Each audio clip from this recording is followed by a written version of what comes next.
So I'm going to proceed with opening the meeting.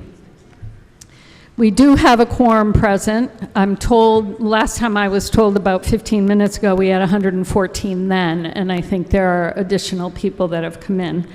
So I am going to declare that a quorum is present and the meeting will come to order. I'm going to wait to do the return of the warrant following the housekeeping and introductory comments, partly because the town clerk does the return of the warrant and she ran to get the other electronic voting system, so she should be back in order to do her part as well. So let's start, oh, right in front of me. How about if we all stand for a Pledge of Allegiance? I pledge allegiance to the flag of the United States of America and to the republic for which it stands, one nation, under God, indivisible, with liberty and justice for all. And please remain standing while we have a moment of silence for anyone on your mind, but I also have a list of former Town of Ware employees and officers who have passed in the last year. Madeline Sebula, who is a former town accountant, Joan Pajak from the Board of Registrars, Richard Sterndale, who was the Veterans Officer, Normand Carrigan, an election worker, Arthur Butcher from the Water Department, Todd Bertini from the Police Department, Henry Gagnon Sr., also from the Police Department, Jenny Capinas from the Ware Public Schools, who lived to be over 100 years old. Congratulations, Jenny. Beth Lagavietz from Ware Public Schools, Michael Barbius, Ware Public Schools, and Maeve O'Brien, Ware Public Schools.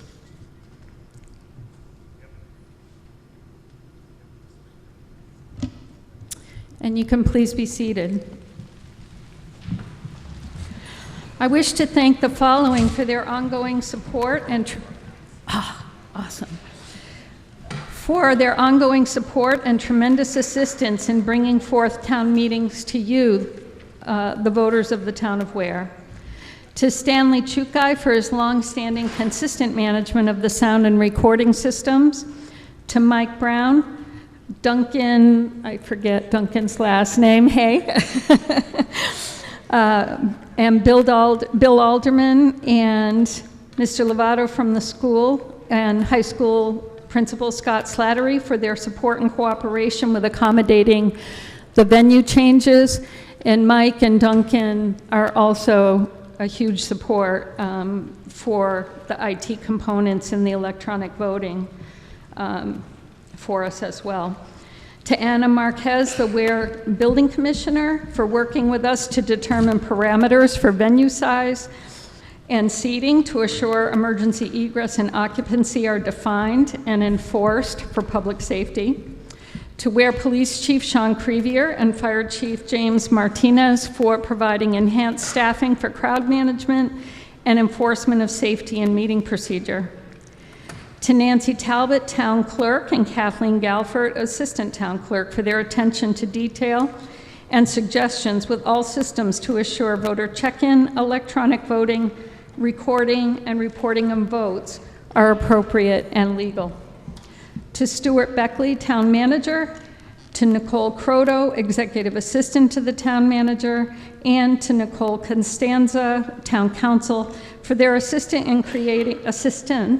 in creating the warrant, assuring all language per recommendations of so many from the Select Board, Town Council, me, committee chairs, just to name a few, is up to date, accurate, and uploaded to the electronic voting system and provided in the motions for us to proceed with town meeting, and for assuring the electronic voting system and its clickers are tested and fully functioning for this meeting. I'd like to point out the exits in the gymnasium here. There are multiple throughout the room. There's one to my immediate left in the corner here, another under the Northern League East Champions Golf of 1999.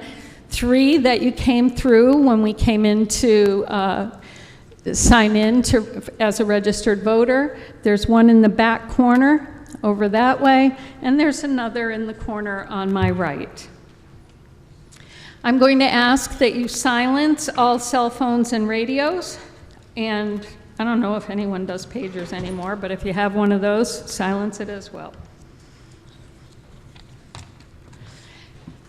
And next we need to identify, even though we're going to be using the electronic voting system, in the event that it fails and we can't fix it, we'll have to revert to manual voting with the old voter cards and whatnot. And we'll also require counters in order to count the votes. So I'm going to ask for counters from each of these 3 sections in order to vote. So Claudia, Cadra, I can't guarantee I'm going to know everybody's name. I need a second person from that section over there. Come on. Jeremy? Okay.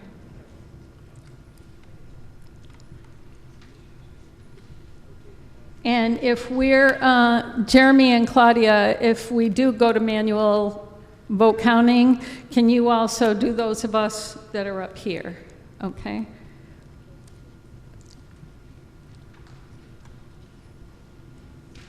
Okay, center section right here. Ken Willett.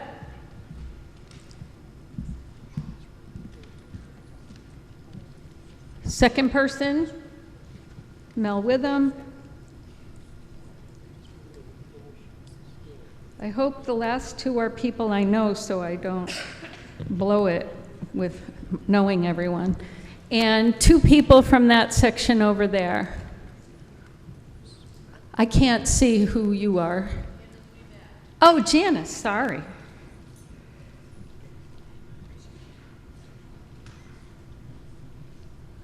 And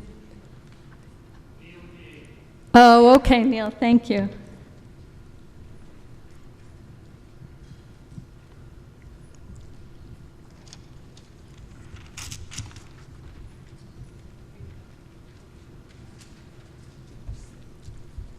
Are you ready to return the warrant? And now we'll have the return of the warrant by the town clerk. Good evening, everyone. Thank you for your patience. This is the warrant for the annual town meeting for the town of Ware, Commonwealth of Massachusetts, Hampshire County. To any of the constables of the town of Ware and said county, greetings in the name of the Commonwealth of Massachusetts. You are hereby required to notify and warn all of the inhabitants of the town of Ware, precincts A, B, and C, qualified to vote on town affairs to meet at Ware High School at 237 West Street in the gymnasium on Monday, May 12th. And as you know, the meeting was postponed to today's date at 6:30 p.m. in the evening. Then they're there to act on Articles 1 through 33.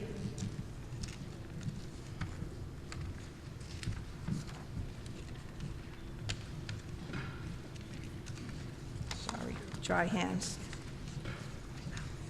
And you are directed to serve up this warrant by posting attested copies thereof at the town hall, at the post office, calling the same at least 7 days prior to the said meeting, and also by publishing a copy of the warrant on the Town of Ware website at least 7 days before the meeting, and make due return of this warrant with doings thereon to the town clerk of Ware on or before the time of the said meeting.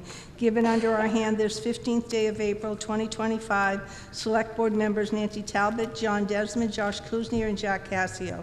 Hampshire County, by virtue of this warrant, I've posted 2 attested copies, one at the Ware Post Office, one at the Ware Town Hall, and I've also caused to be posted 1 attested copy on the Town of Ware website. Signed this 17th day of April 2025, Christopher Talbot, Constable of Ware. Thank you.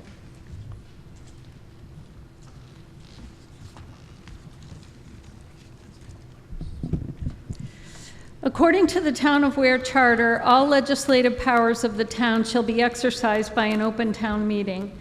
This means that you, the voters at the town meeting, are the legislators.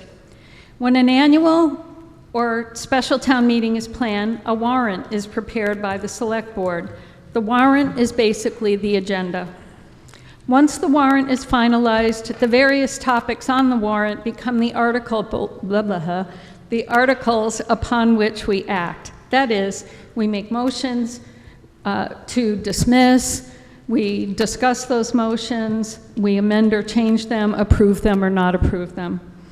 In Ware, a town meeting packet is prepared.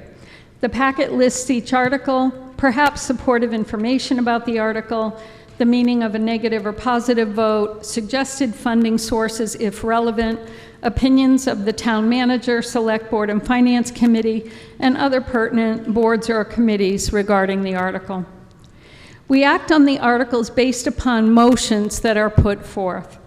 While the language of the article may be the same as the motion, sometimes it is not. The motion language cannot significantly change the original intent of the article, but it may be different. I'm going to go through just a handful of motions that you all can make from the floor, because I think there's been some confusion with prior meetings, and I just wanted to make that clear.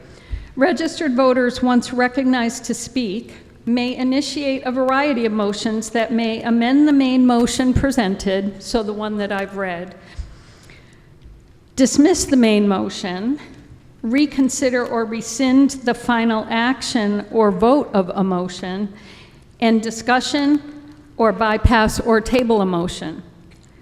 A motion to amend. Any voter may make a motion related to the article being taken up or an amendment. Amendments must be submitted in writing and be seconded in order to be considered by the body. Once there is a motion and a second, the proponents and opponents of the article may make a presentation to town meeting. A motion to amend requires a simple majority vote to pass, even if the main motion requires a higher quantum. If the amendment passes, the original motion as amended must then be voted upon. A motion to dismiss. A motion to dismiss recommends that the original motion not be taken up or voted upon. Most often, motions to dismiss are submitted by the select board because full information or details required for the original article are not complete. However, any main motion may be moved to be dismissed, and voters may decide they do not wish to dismiss the main motion and instead to discuss it. The motion to dismiss requires a simple majority to pass. A motion to reconsider. A motion to reconsider is a tricky motion because there are many rules involved with it. A motion to reconsider is basically a motion to think some more about it or continue discussion on the main motion after the motion has had a final vote. Reconsideration has been employed in the past by voters from the losing side who desired a second pass at a vote.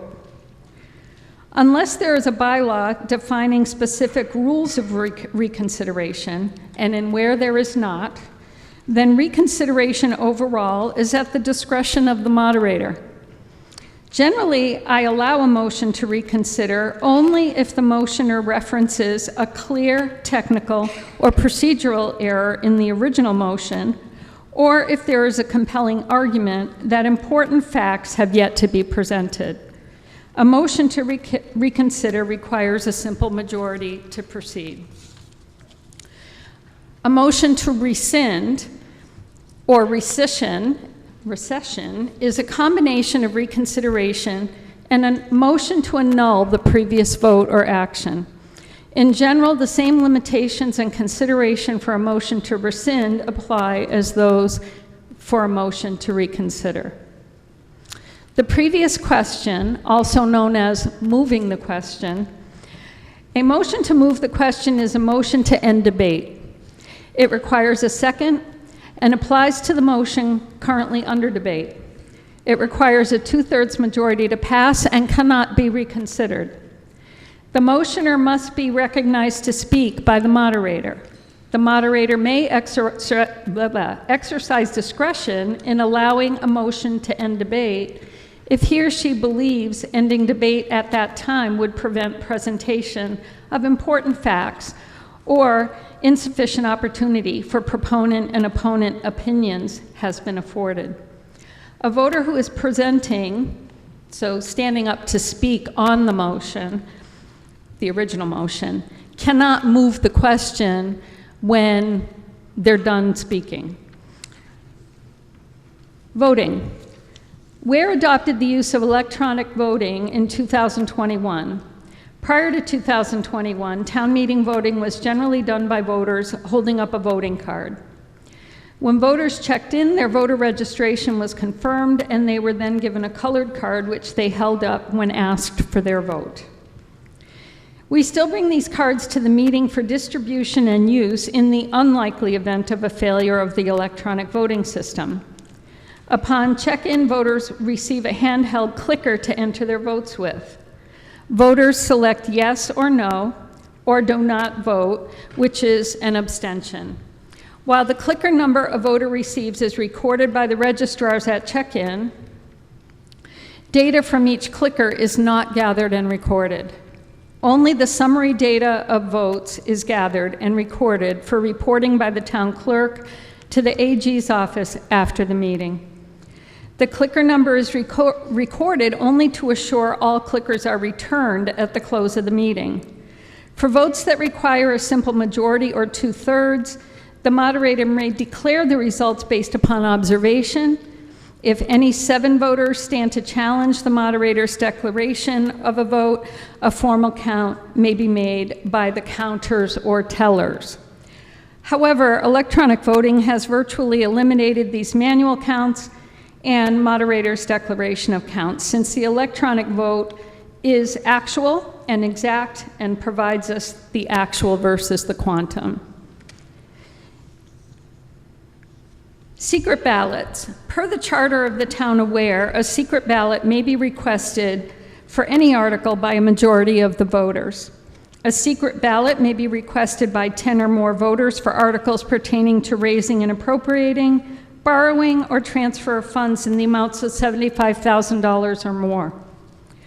Prior to electronic voting, voting via a secret ballot was a manual process of each registered voter writing down a yes or no vote on a card received upon check-in for the meeting, and the card was then placed into a box.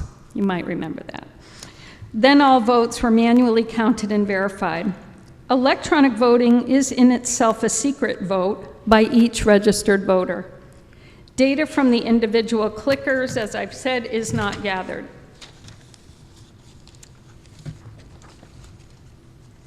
Thus, one may assume that secret ballots in the old format are no longer required unless the body decides to or is forced to revert to the manual system should the electronic voting fail.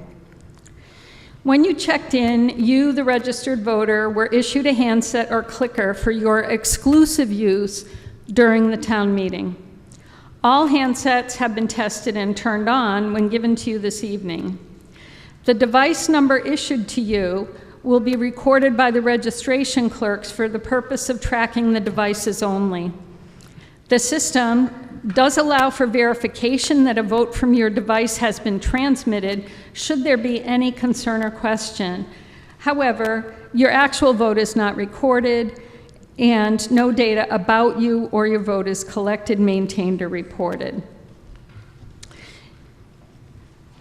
The handset that was given to you at check-in is for your use only. Voting with a handset that has been issued to another individual is strictly forbidden. Doing so represents voter fraud and is illegal.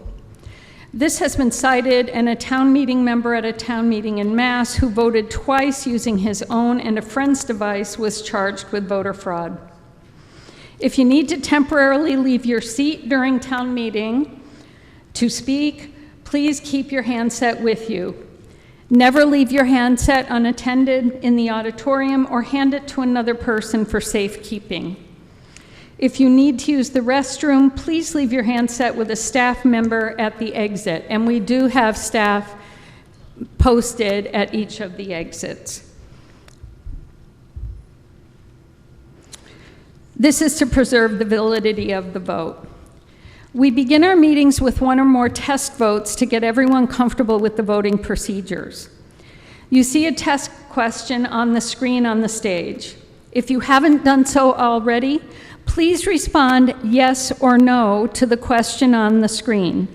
To vote yes, press the 1 button. To vote no, press the 2 button. You can respond either yes or no, it doesn't matter, but only yes or no for the purpose of the test. Your vote selection will be displayed on your handset screen or clicker, and then transmitted wirelessly to a computer that will count all of the votes. The test votes are also displayed on the screen that displays the clicker numbers. You can verify your vote was received by looking for the number on the screen that corresponds with the number on your clicker. It's on the back of the clicker. And you should see your number highlighted in blue. If you believe there is an issue with your clicker, please raise your hand and one of our assistants will come to you with another clicker. There we go. There was a concern we didn't have a quorum, but I was pretty sure some people just hadn't tested their clicker yet. With actual votes on the meeting motions, I will summarize the motion or amendment being decided and will then announce the beginning of a 15-second voting period. I manage the voting timer, or I have an assistant that does so, and in this case, it is our town accountant who does assist with the voting timer. While votes may be entered once the motion is displayed, once I've announced the end of voting, I will tell Nicole, our electronic voting computer operator, to close the voting.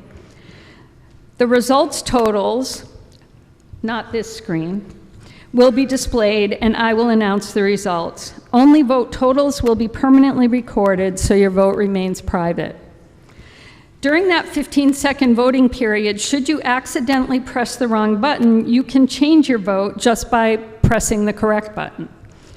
The system only counts the last button that you pressed.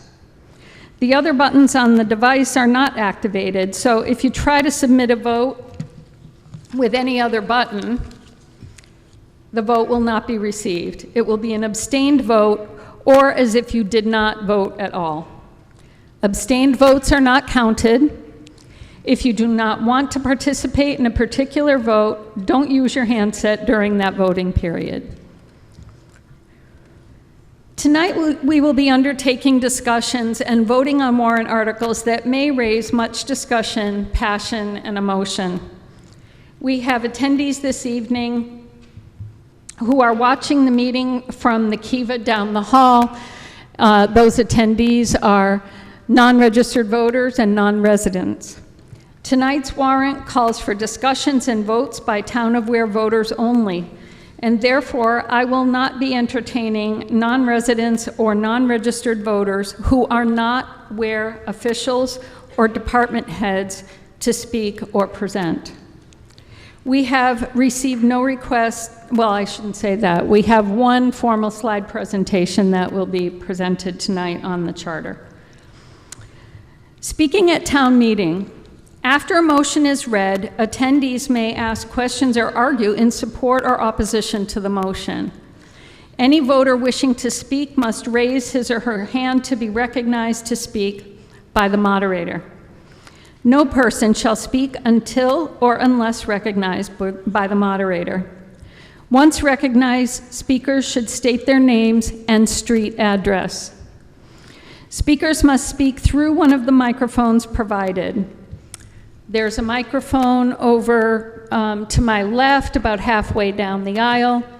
There's a microphone right here next to the table where the town manager and town council are, and there's another in this aisle between these two sections about halfway down. Please, you can certainly, if the microphone is too high for your mouth to reach, you can certainly lower it or move it, adjust it. You want to be speaking into the microphone so that it's directly in front of you, but please don't turn it around or direct it to the ceiling, because then we'll get horrible feedback.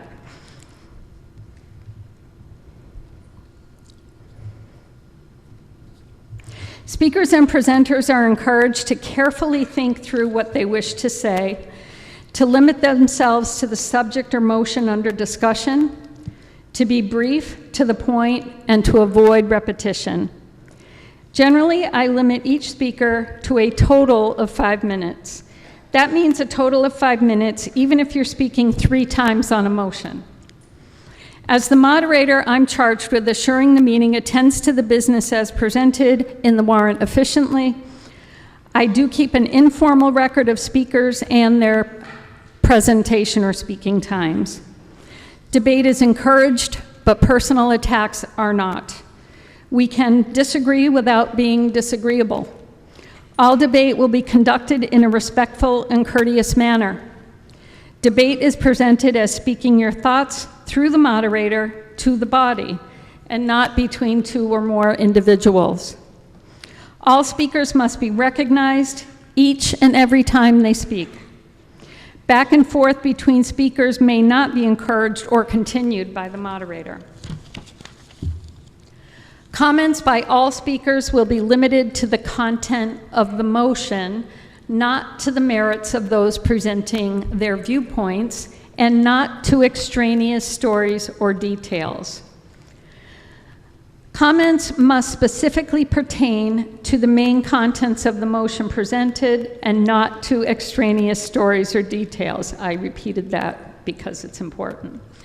I will caution speakers to be on track with the contents of the motion if they are veering off track.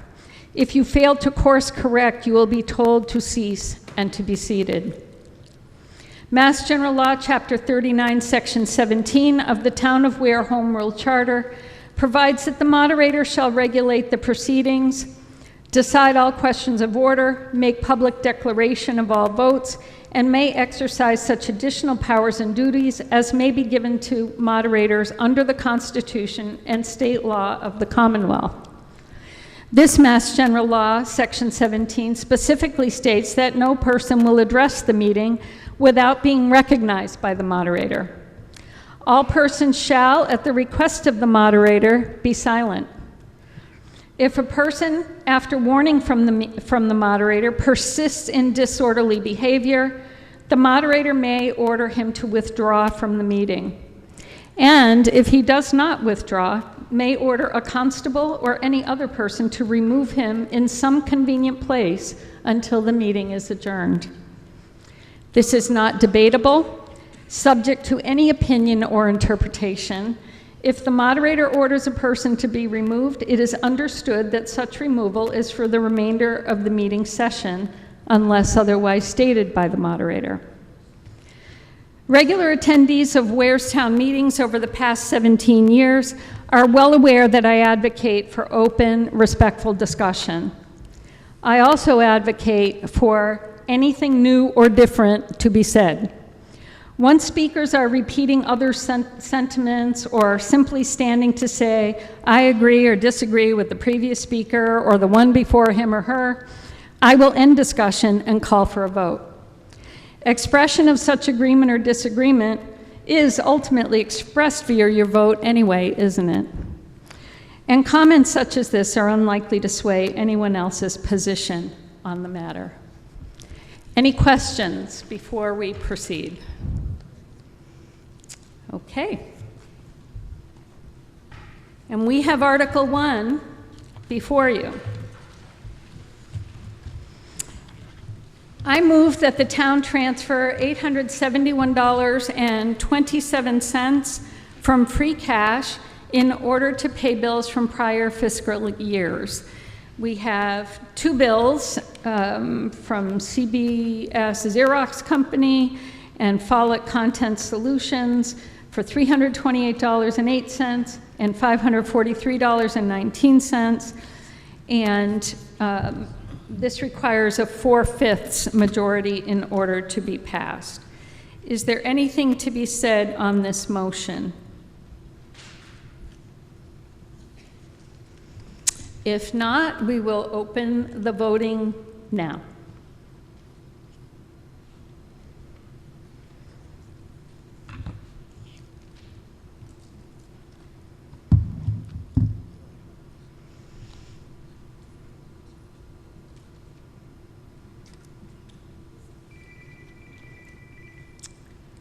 And the 15 seconds is up. Has everyone who wanted to vote entered a vote?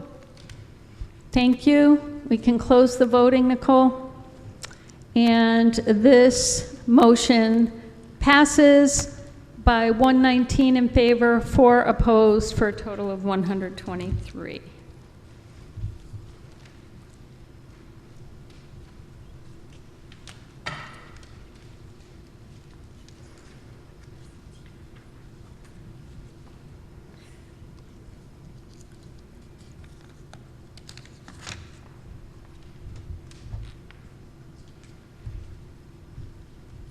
Article 2, I move that the town amend the following line items increases for the fiscal year 2025 budget.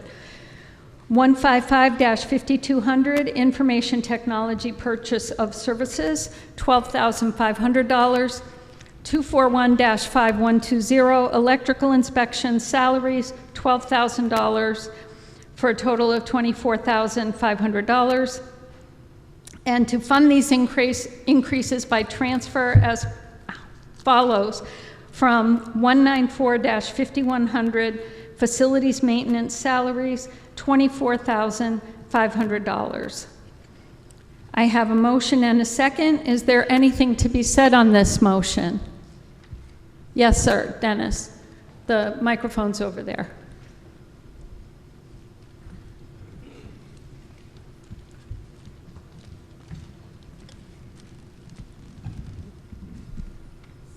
I don't want feedback. How did we end up $24,000 short in salaries? I do not know. Who are you asking that question of? Whoever proposed the warrant article. Mm-hmm.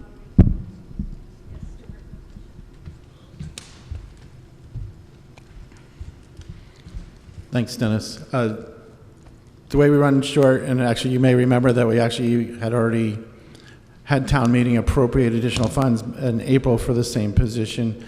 It's been a busy year for the electrical inspector, and the salaries of the inspectors are drawn as a percentage of the revenue from the fees. So the fees have gone up, but we didn't appropriate enough originally for the annual budget, so need extra. Thank you. Anything else to be said on this? Yes, Kenny. About these facilities. You got to go to the microphone, Kenny. Excuse me. What about facilities maintenance salaries? Explain that to me.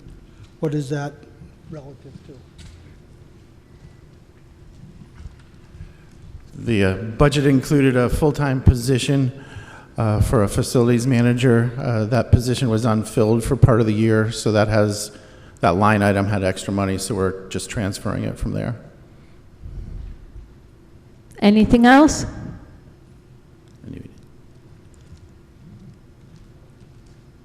And where is this money going to? It's going to the two that I read in the beginning, the information technology purchase of services and the electrical inspections salaries. Got it. And so are we going to have a facilities maintenance person now? On July 1st. It's in next year's budget, Okay. if you approve it. Anything else on Article 2 on this motion? Okay, I will look. I don't need people shouting out or pointing to me, okay? Go ahead. I would just like to know where Okay, this... state your name. I'm sorry, I didn't All do right, that. Gregory Maxwell Giles, resident of Ware for 23 years. I live on Eddy Street. I'm just asking, where is this cash coming from? As it says, it was budgeted salaries for a facilities maintenance person, and the position was not filled for part of the year. So that's where the money's coming from. But is this money going to be allotted from our free cash? No, it's previously budgeted okay, money. that's- So it's sitting in the account for the facilities management. Okay. Has this money Salaries. Has this money collected any interest? Not relevant, Max.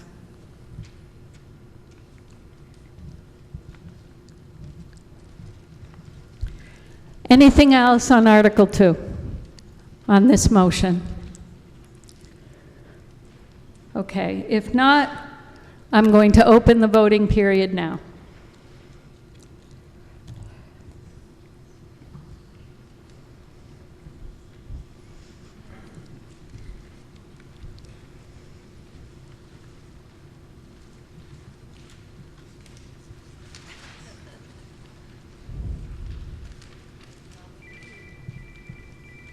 And we can close the voting.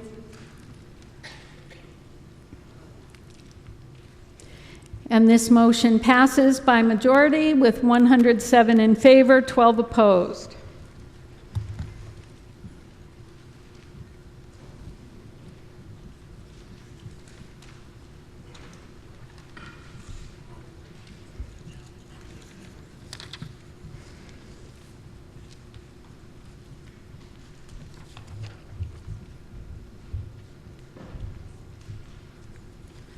Article 3, I move that the town transfer the sum of $429,990 from free cash to fund the other post-employment benefits liability trust fund. This is, has become a standard article. It requires a majority to pass. Is there anything to be said on this motion? Yes. All right, you said this was a standing State motion? your name and your street address. Okay, Gregory Maxwell Giles. Okay. I'm from 29 Eddy Street in Ware, Massachusetts. Thank you. You're welcome. This money's been going here every vote that we've had, and it's coming from the free cash. How much is already in the fund when you're about to add this? What is already available in the fund before adding the $429,000? Okay, you can sit down and go ahead, Stuart.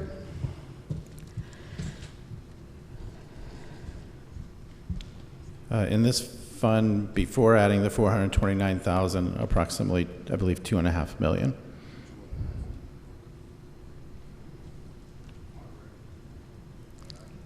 No?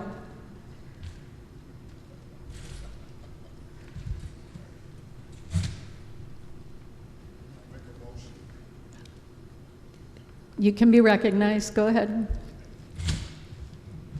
I'd like to make a motion on this. If there's already $2 million in this post fund, and our free cash. What's your motion? My motion is, let's split that in half. Let's give a little back to the town. I would like to put some of that money into trash removal. Maybe we can contract some trash companies to come in. I've driven around the town. Okay. And there's trash everywhere. Max, we don't have local trash removal. Maybe we could use half of the $229,000 to try to contract a trash company. Right, but that's not the way to do it. So, What is the way to do it? if you want, first of all, if you want to do a motion to amend this, Okay. then, All right, can we put this for a later vote, so I may write a motion? Can we vote on this a little later in the meeting? vote on what? On this, Article 3. You mean we to get- postpone it? Postpone it, please. Okay. So I can prepare a proper motion so we can use some of that money to help the residents of this town. I spoke with the Parks and Planning in Worcester this morning. They're creating a splash park in University Park. They got a $1 million grant, Okay, hold on. and the It's town okay. put $1 million towards it. We have no pool. We have nothing for the children. I understand, but you made a motion to postpone this. Where do you want to postpone it to? The end of the meeting? Possibly until I can complete it. Okay, well, we need a specific time. So are you making a motion to postpone action on this motion until End of meeting. Until after Article 33. Okay.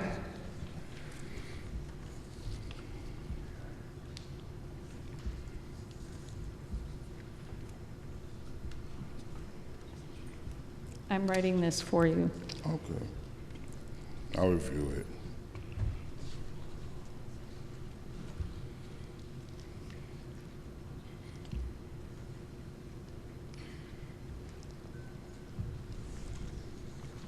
While I have the floor, may I ask you a question, Stuart? Or should I call you?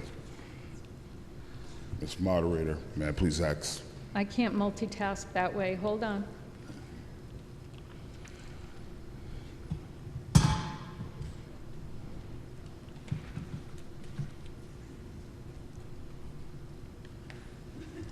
Okay, so, Max, Yes. come on over here. You need to sign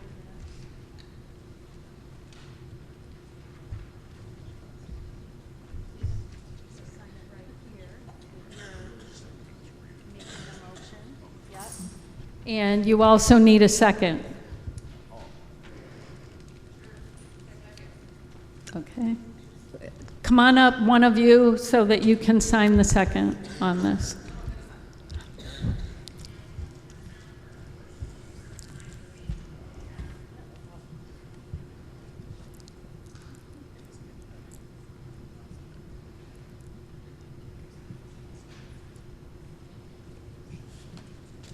And did you sign it, Max?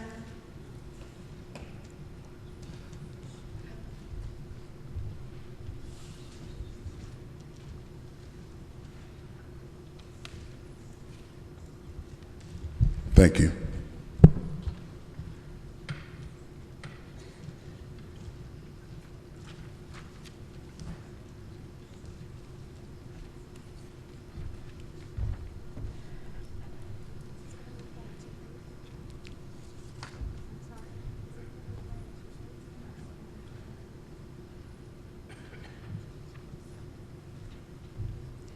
I have a motion and a second to postpone action on this motion for Article 3 until after we've taken action on the other articles up to Article, and including Article 33. This requires a simple majority in order to pass. Is there anything to be said on this motion to postpone? Mr. Willett.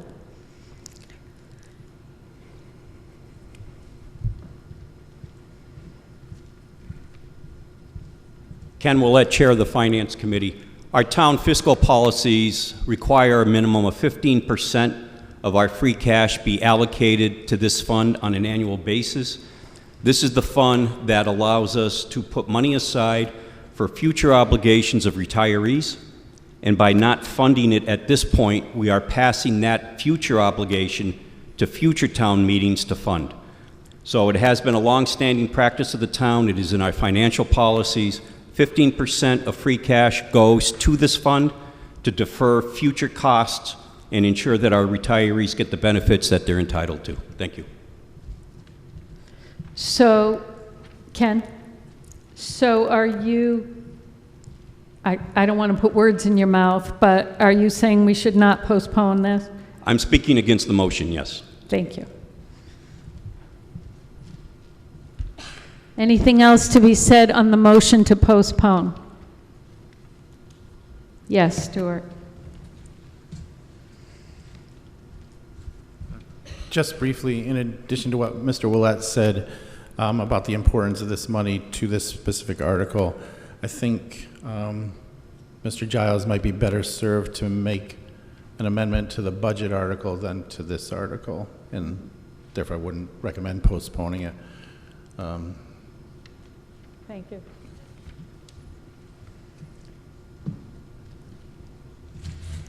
Anything else to be said on the motion to postpone? Yes.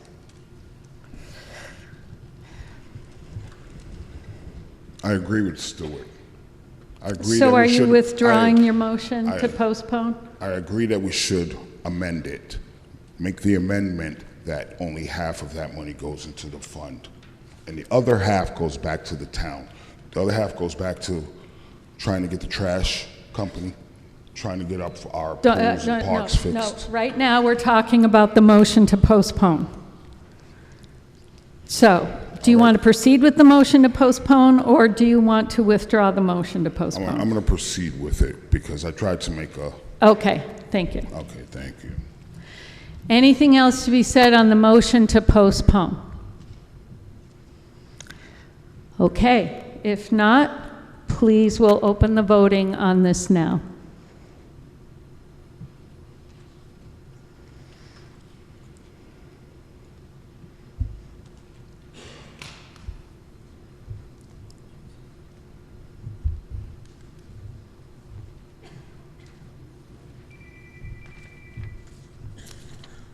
Time is up.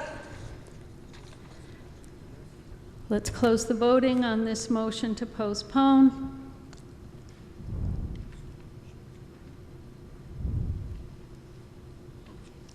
We have 16 in favor, 104 opposed, so this motion to postpone does not pass.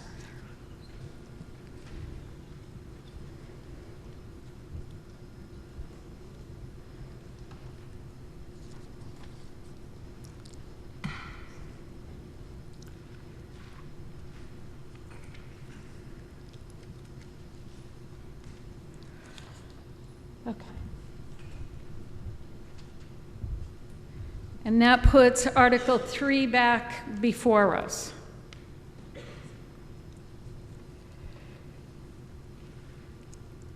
So, if you want to do a motion to amend it, then you have to write an amendment.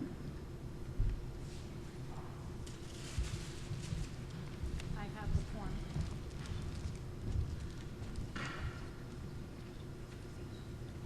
Not put money into sections that don't exist.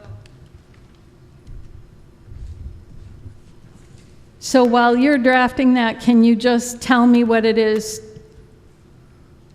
Max and Stuart? What is it that you want to do with this? Yes. For the amendment, I want to amend it that half of it goes into a fund to sponsor the ideas of changing some things in town. There's no such fund. Well, we can create a fund. Not here, we can't. Not like this. Okay. So All you right, I want wanna to amend it reduce that- you want to reduce reduce it, this yes. amount So by at least we- 50%. Yeah, but we can do 50%. That sounds fair. 50%. And then that would leave 50% of it still in free cash. Still in free cash, and Okay. then we can make a motion later. Is that possible? That we make a motion to start a committee for these for these problems? I think you could include it in Perfect. this. Thank you. Oh, all right. That sounds great. A committee is fine, yeah. All right, let's do it. I am trying to help you here, Max. Thank you.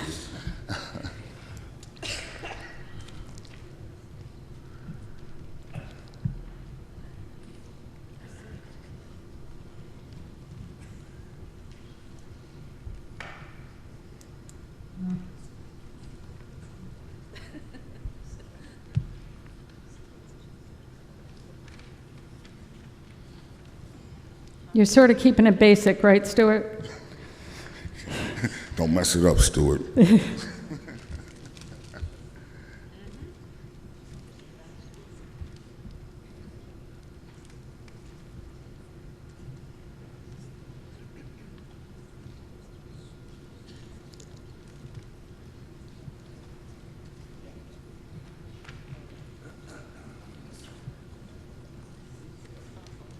Do we have something, do we have a motion and a second?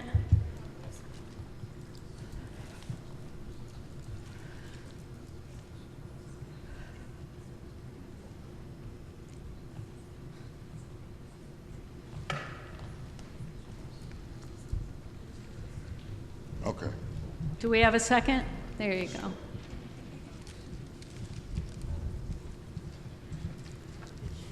let's help the town. Just make sure we can read the signatures, and if not, print your name so we know who did it.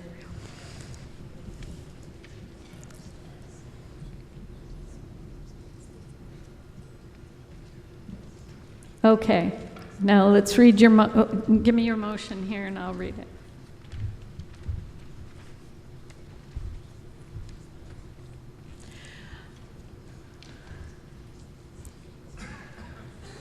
Are you adding the section on the committee? Stuart, are you adding a section on a committee? Well, he is. He wants to create a committee to consider the use of the remaining of $215,000.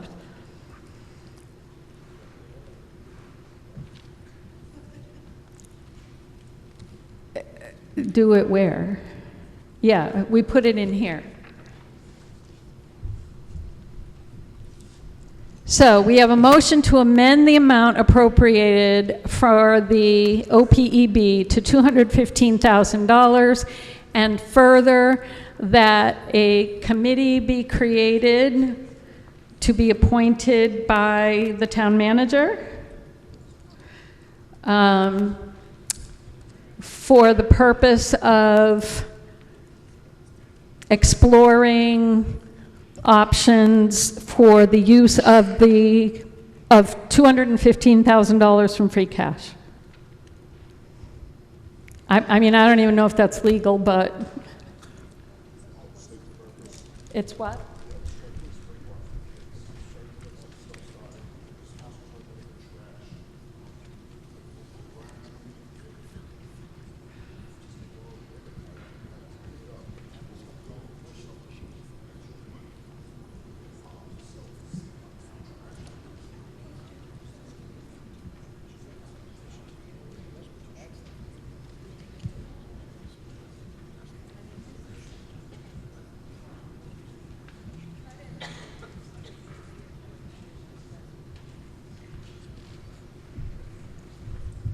Okay, we have a motion and a second, basically to have the amount of this other post-employment benefits liability trust fund, and to create a committee to explore the uses of $215,000 from free cash.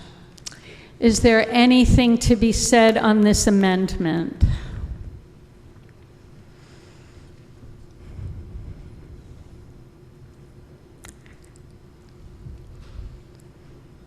While I have caution in saying this to you, Max, this is your opportunity to say something but not to go on forever about the amendment. I mean, you've already said it, but, you know. Yeah, I think it's a great thing for the town. Okay. I think we should vote. Okay. Anybody else have anything to say on this? Yes, Kathy. Where is it? Get your steps in. It's over there.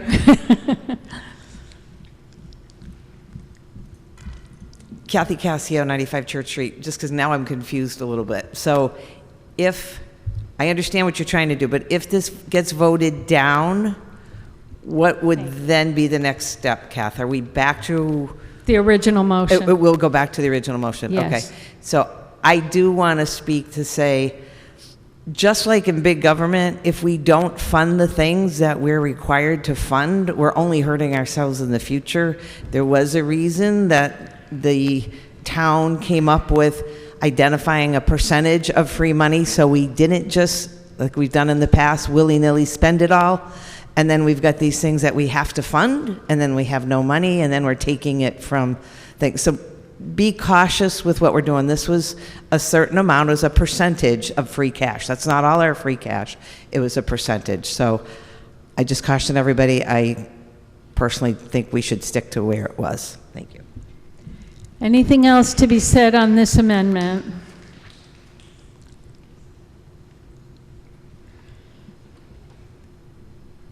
Okay.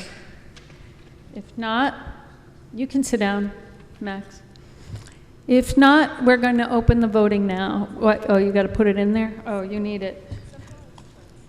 I'm sorry?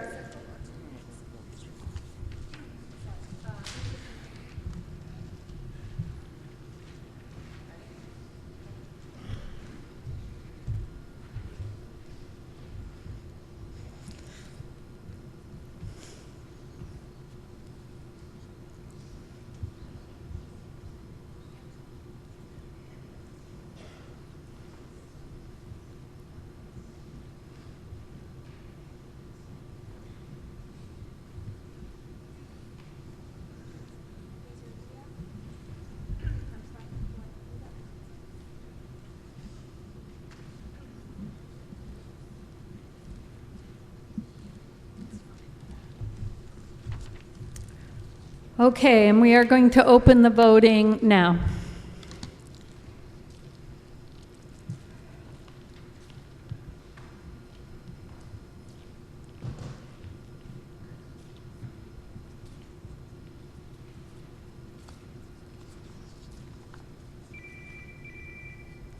Okay, has everyone voted that intended to vote? Okay, we'll close the voting now. We have 13 in favor and 107 opposed, so the amendment does not pass.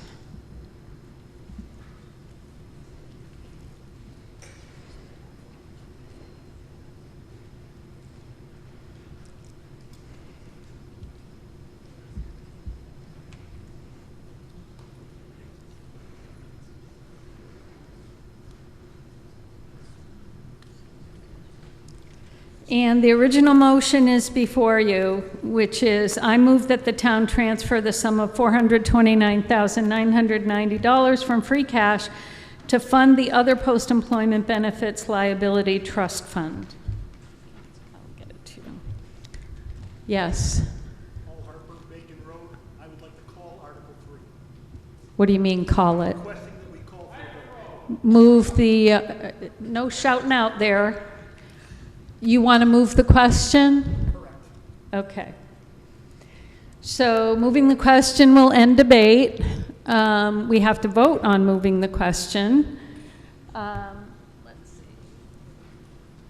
And it requires a 2/3 majority in order to pass. So, do you have, can you create that, please, Nicole?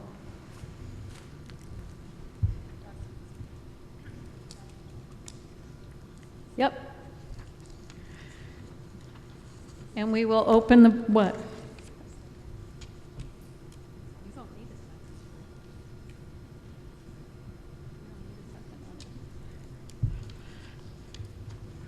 And we'll open the voting now to end debate. That's what we're voting on.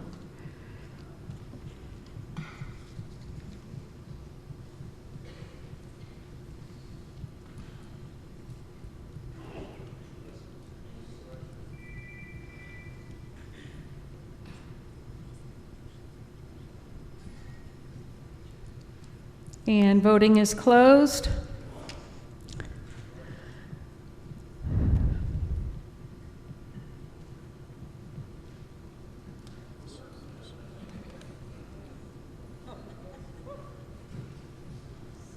I was gonna say, what did you do? We have 112 in favor of ending debate or moving the previous question, 10 opposed. So we will end debate, and that brings us back to voting on the original motion. And when you're ready, we can open the voting on the original motion.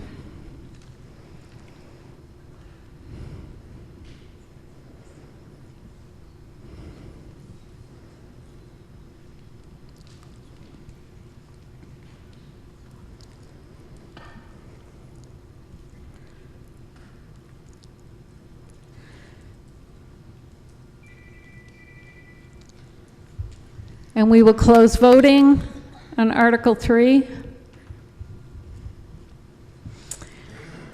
And this passes by majority, 106 in favor, 5 opposed.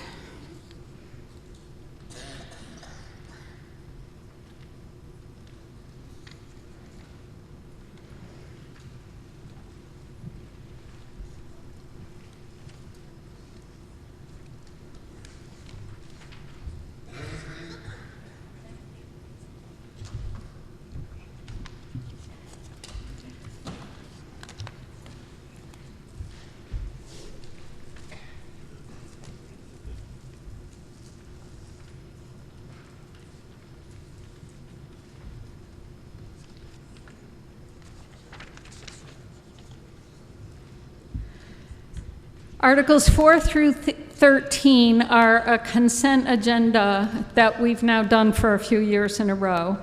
Warrant articles on a consent agenda are exceptions to the general process of town meeting. The Select Board, Moderator, and Finance Committee can identify for town meeting consideration those articles that they believe should generate no controversy and can be properly voted upon without debate.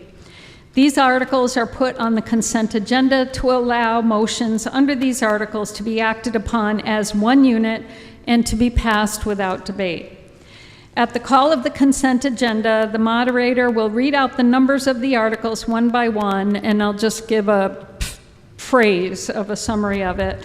If one or more voters object to any particular article being included in the consent agenda, this is your opportunity to just say out loud, hold, and we will remove that article from the consent agenda and we'll take it up in the next order when it should come up. Let's see. And at the time that it is placed back into the order to be taken up, it can be debated and voted on in the usual manner. After calling of the individual items in the consent agenda, I will ask for a motion that the voters pass all items remaining as a unit on one vote. Use of the consent agenda process makes the town meeting more efficient by speeding up the handling of non-controversial items. So we have Articles 4 through 13. The quantum required in order to pass this consent agenda is actually a 2/3 majority, and the reason for that is Article 10, which I will summarize in a moment, requires a 2/3 majority to pass. It's actually all the same as what it was in the last couple of years. So,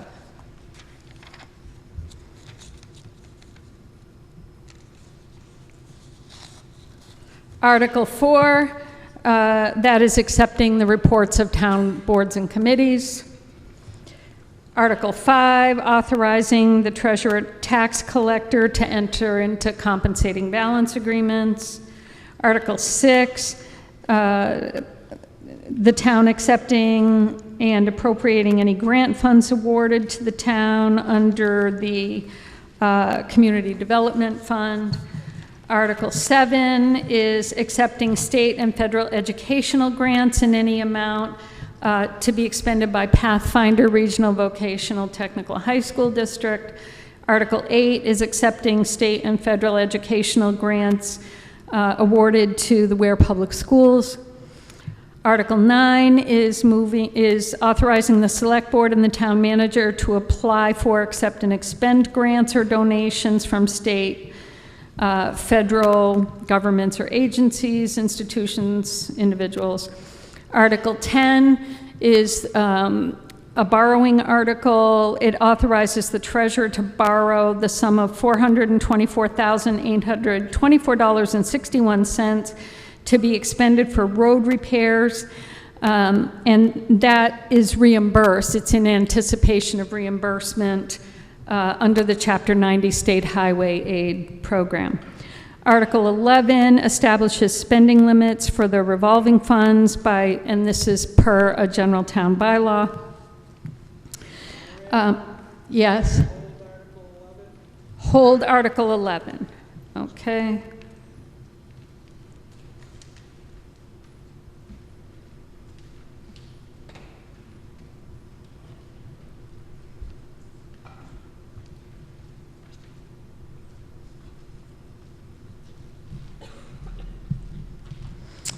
Article 12, to fix the salaries of elected officers of the town for fiscal 2026.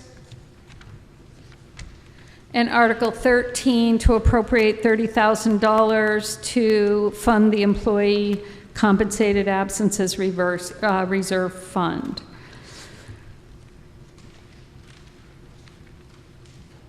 Okay. So, we will take up Articles 4 through 13 and then take up Article 11 remove Article 11 from the consent agenda and take it up immediately following the consent agenda.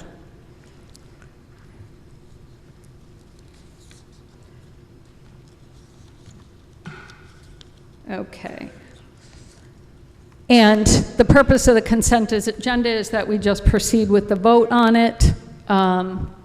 So this is your last chance if you want anything else removed from the consent agenda. Otherwise, we'll proceed with the vote. Yes, Max. Well, which one do you want removed? I would like the one about the compensation for absentees. If you're not working, why? You want to hold that one? Okay. Yeah. We're giving a lot of money to the town. It's okay. Good. And you're not giving nothing back. Nope, sit. You want that one removed, and we'll take it up after, right? Okay. So that's Article 13.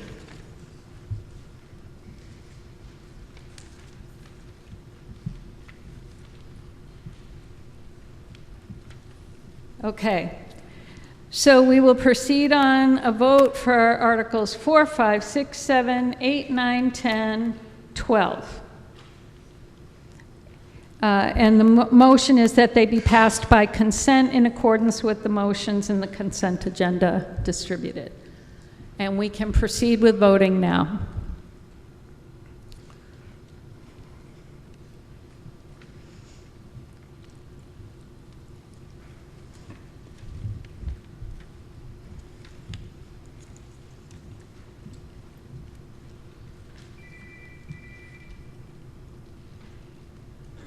And we will close voting.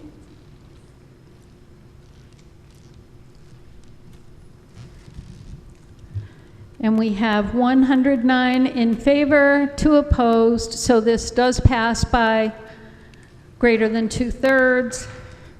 And Article 11 will be before you. Let me just read that. Can you put that back up? I forget what the totals were already. I think it was 2 opposed and, yeah, okay.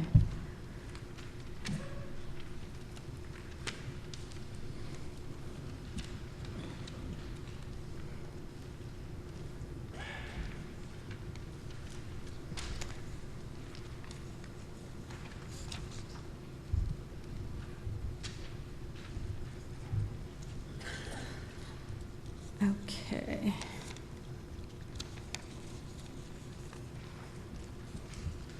Article 11 is before you. I move that the town establish the spending limits for the town's revolving funds as established by the town's general bylaw for certain town departments under Mass General Law, Chapter 44, Section 53E1/2 for the fiscal year beginning July 1, 2025 as follows. Senior Center rental, $20,000. Ware Public School athletic advertising, $100,000. Community development, septic repair, $25,000.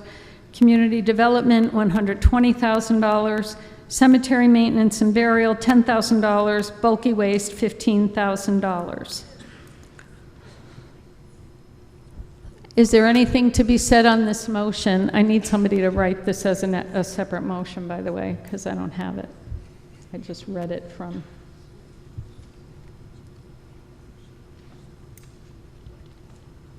I read it off the warrant. Go ahead. Ken Higney, 63 Dugan Road. Many, many years ago, I was on the Finance Committee. We didn't have so many revolving funds then. I'd just like someone to explain to me what this all is. And are we really spending up to $100,000 on athletic advertising? I just don't quite get it. No, those are the spending limits from the revolving accounts. I understand that, but they can't spend that amount of money, correct? Well, potentially they could, yeah. Yeah. Well, I think that's a lot They of money. collect fees. Go ahead, explain it. Explain it to me. My maintaining of the revolving funds and the way they are established, the state mandated revolving funds be established for various activities. The school department is allowed to collect up to $100,000 by donations, people that want to have a sign put up to promote their business, and then they get to collect that fees, and then they get to expend it on the same similar expenses for athletics. So the cemetery would be... This is to benefit athletics. Well, it's to benefit what each of the revolving funds are set up to benefit. So, What are they set up to benefit? the senior center, Well, I just asked you specifically about the Ware Public School athletic advertising. so then it would be So the money to, they collect from that, they spend on athletics here in the school system. Chris Desjardins is going to respond. Good. So the athletic revolving advertising account is proceeds from the banners that are hung up at the football field.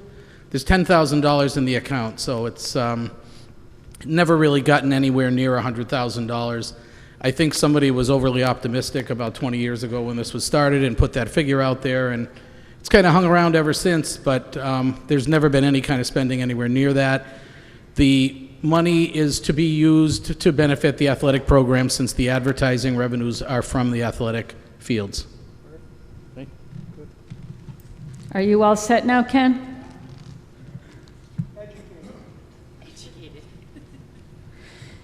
Anything else to be said on the motion for Article 11?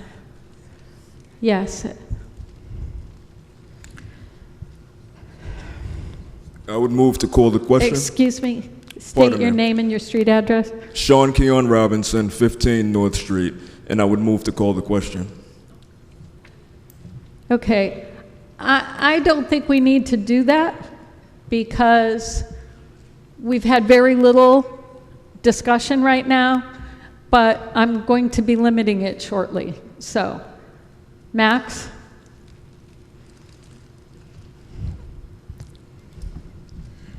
I agree about the $100,000. I believe that is a lot of money to allot to the athletic fund. The director got up and he said, I'm sorry, I didn't catch his name, but he said that they only spend about $10,000. No, they said there's only 10,000 in the fund. Okay, if there's only $10,000 in the fund, why are we giving them a chance We're to not. This just sets the limit on the amount that can be spent if there's that amount in the fund. Okay, if the amount is not spent, where does the money go? It's collected. Back to the free cash. No, it stays in the revolving fund. So every fiscal year we add $100,000? No. Okay. No, money is collected through donations, through advertising, et cetera, and it goes into the fund. Okay. And it sits there and can be used for athletics, but there's only $10,000 in it. Yeah, So why don't we just, okay. yo, it's like a gerrymander. You guys are like putting all No, this different. no, that's it. The things that you're raising right now are not relevant, and it's out of scope with the I know, but article. you're like kind of double talking us No, here. we're not. When we ask Have a seat, please. please.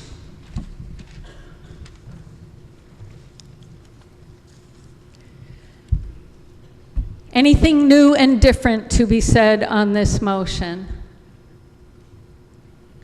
Yep, come on up to the microphone.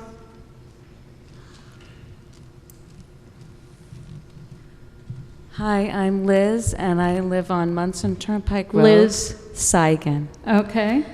I'm just wondering about the community development. What's that entail? What's that cover? Stuart.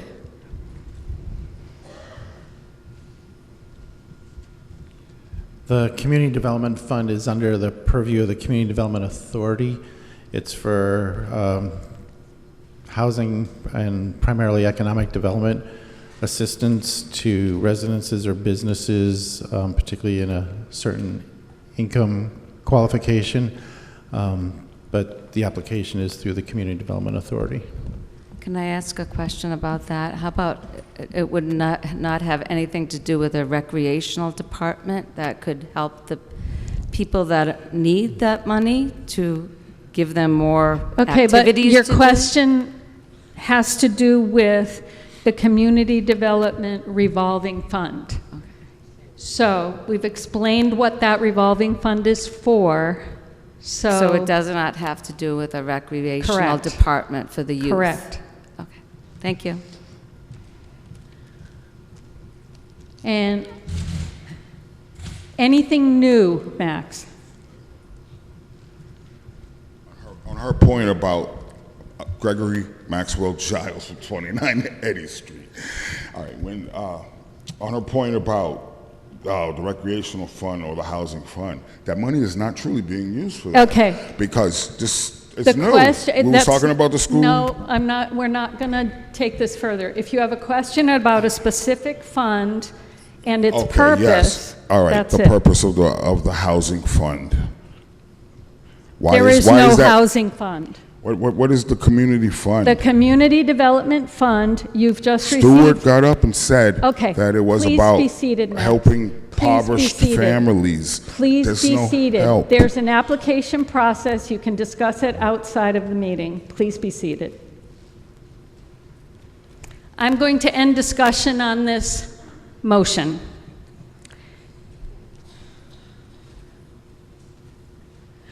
And the motion is that the town establish the spending limits as set in Article 11 in accordance with the motion shown in the consent agenda. So we will open voting now. This requires a simple majority to pass.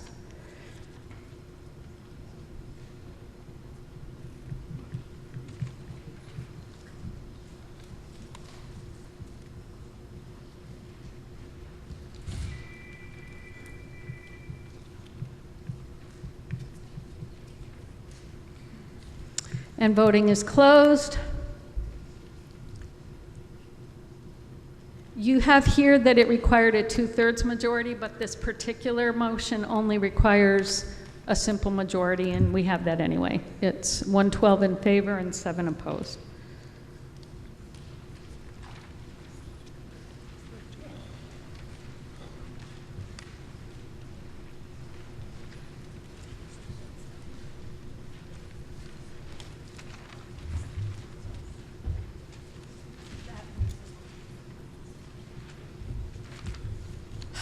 Article 13, I move that the town appropriate $30,000 to fund the Employee Compensated Absences Reserve Fund and to meet said appropriation by transferring $30,000 from free cash. We have a motion and a second. This requires a simple majority in order to pass. Is there anything new to be said on this motion?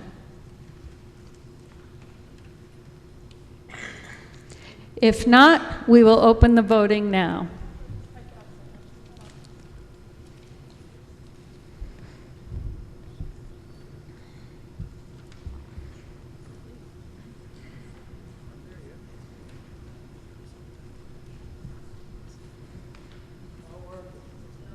She's getting it up there.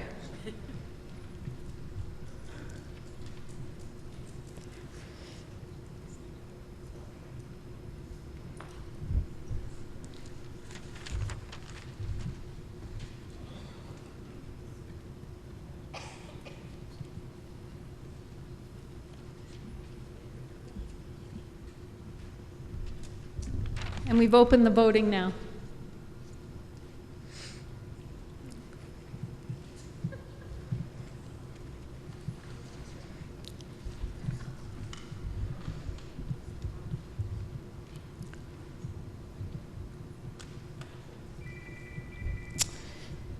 And voting is closed. We have 99 in favor, 3 opposed, so this passes by simple majority.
Article 14 is before you.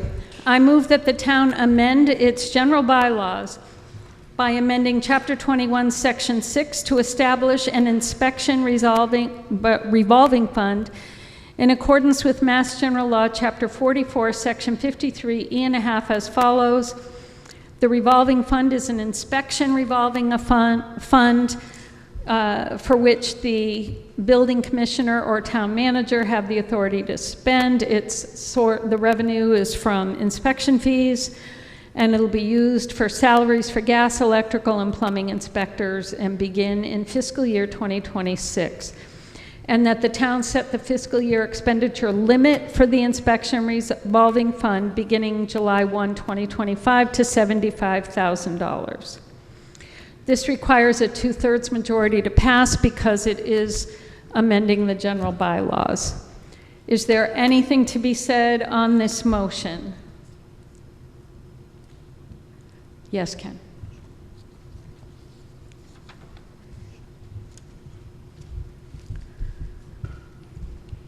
Ken Willett, 33 Beaver Road, Chair of the Finance, to try and ward off any questions why this is being done.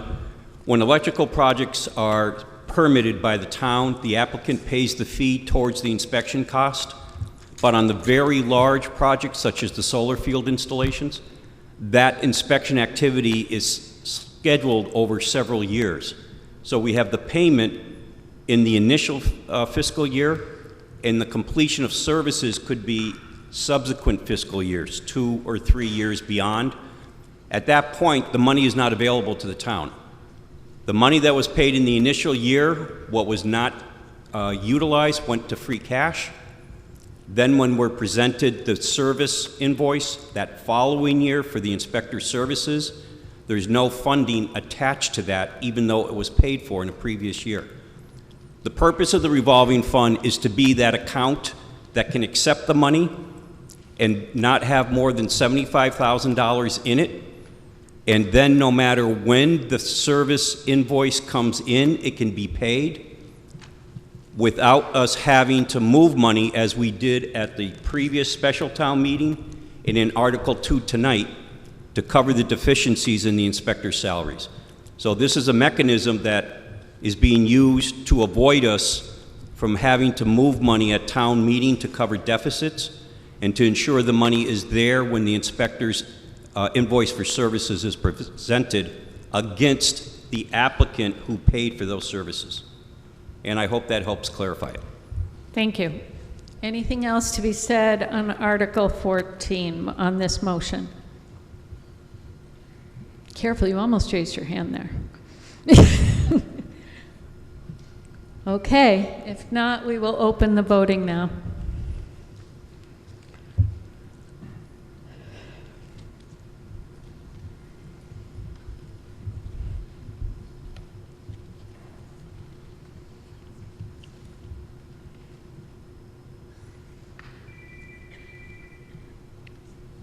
And the voting period is closed.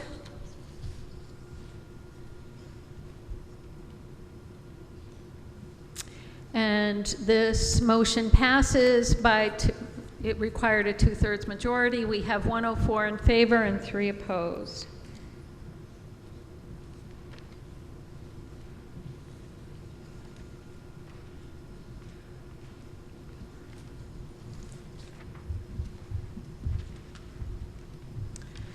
Article 15, I move that the following sums be appropriated for the Water Enterprise Fund for fiscal year 2026. Salaries, $401,707. Operating expenses, $515,250. Capital, $405,000. Budgeted surplus to separate reserve fund, $1,543 for a total of $1,323,500. And that $1,068,500 be raised from department receipts to meet said appropriation, and $255,000 from water reserves to meet said appropriation. I have a motion and a second. This requires a simple majority to pass. Is there anything to be said on this motion? Yes, Max.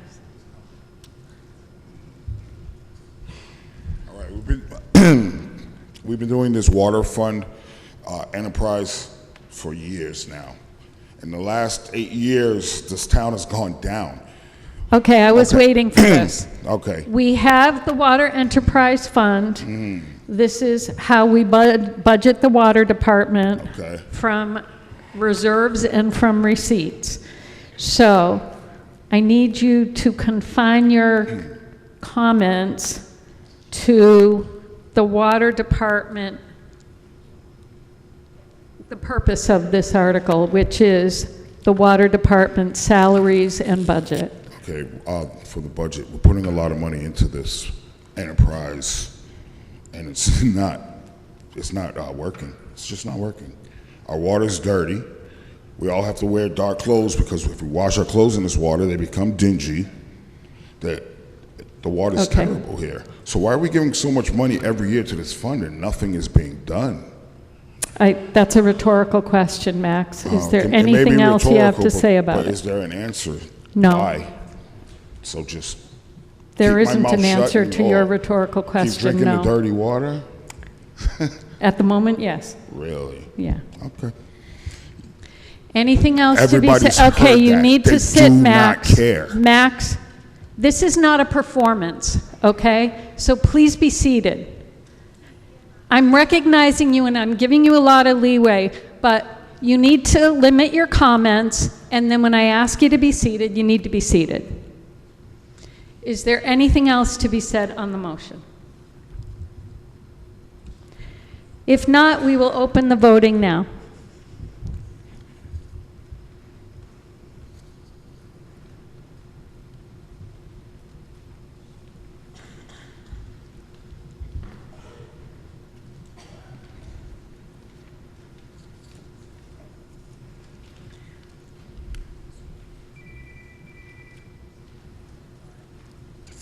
And the voting period is closed. We have 92 in favor, 7 opposed, and this article passes by majority.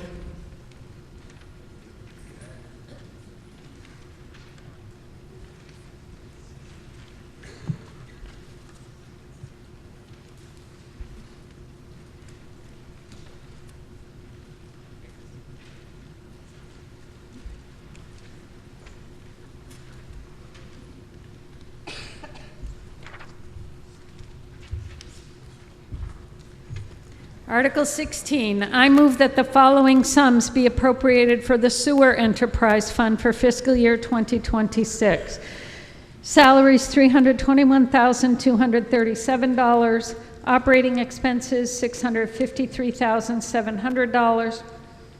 Budgeted surplus to reserve account, $91,063 for a total of $1,066,000, and that $1,066,000 be raised from department receipts to meet said appropriation. This requires a simple majority in order to pass. Is there anything new to be said on this motion? Yes. I just want to say this is a farce. This is tyranny, guys. I'm out of here. These people are taking Okay, have a advantage of seat, us. Max. If you're They're leaving, taking leave. advantage of us. Okay, Max, that's it. Goodbye. Is there anything else to be said on this motion? If not, let's open the voting now.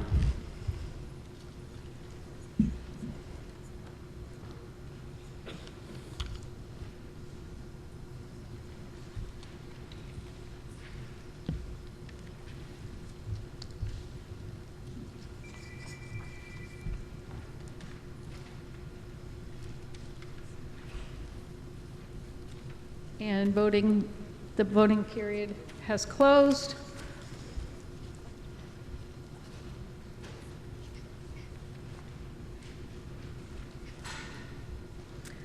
And this motion passes, 107 in favor, 8 opposed, and it passes by majority.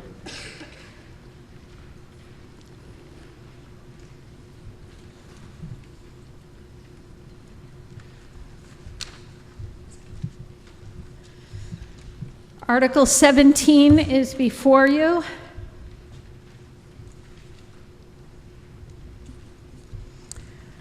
Article 17 is the budget.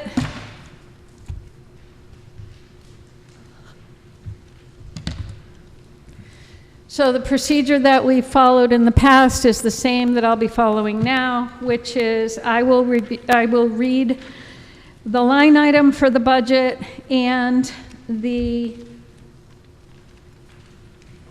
town manager recommendation.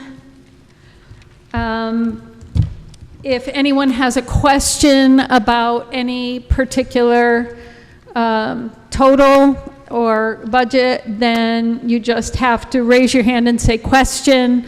I'll mark it down, and then we'll go back and discuss any that had a question. Okay, is that understood? All right. We begin with general government. 100, reserve for salary increases. Recommended is $235,000 for the reserve. Am I doing the recommended or the town manager recommended? The farthest one over? Oh, fiscal 26 recommended. Sorry, I'm reading the wrong line item. I apologize. So recommended is 0, it would look like. Okay. 114 moderator salary, $250 for a total of $250, and I have a question on that. 122 selectmen, total $49,811. 123 town manager, total $253,084.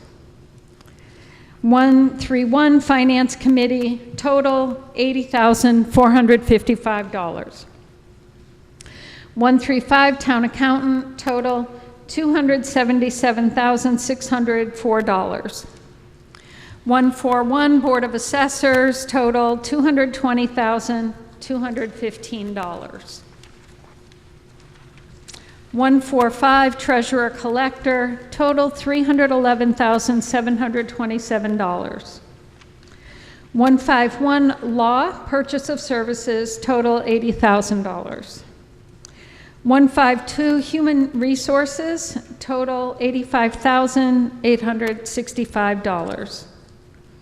155 information technology, total $330,926. 158 telephone charges, total $27,000. 422 municipal fuel, total $150,000. 161 town clerk, total $141,940. 162 elections in town meeting, total $25,500. 163 board of registrars, total $9,050. 171 conservation commission, total $19,421. 175 total $142,868. 192 total $97,777.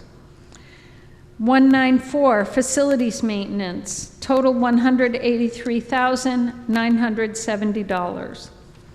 195 town report, $300. 198 Americans with Disability Commission, total $1,000, for a total general government of $2,489,763. Protection of persons and property, 210 Police Department, total $2,347,258. Fire Department, 220 Fire Department, total $2,340,087. Ambulance, total zero. 241 Inspectional Services Code Enforcement, total $185,259. 244, sealer of weights and measures, $9,400. 291, emergency management, total $108,000. 292, animal control, total $63,714. 293, traffic control, $3,000, for total public safety, $5,056,718. Department of Public Works, total, 421, Department of Public Works, total $953,968.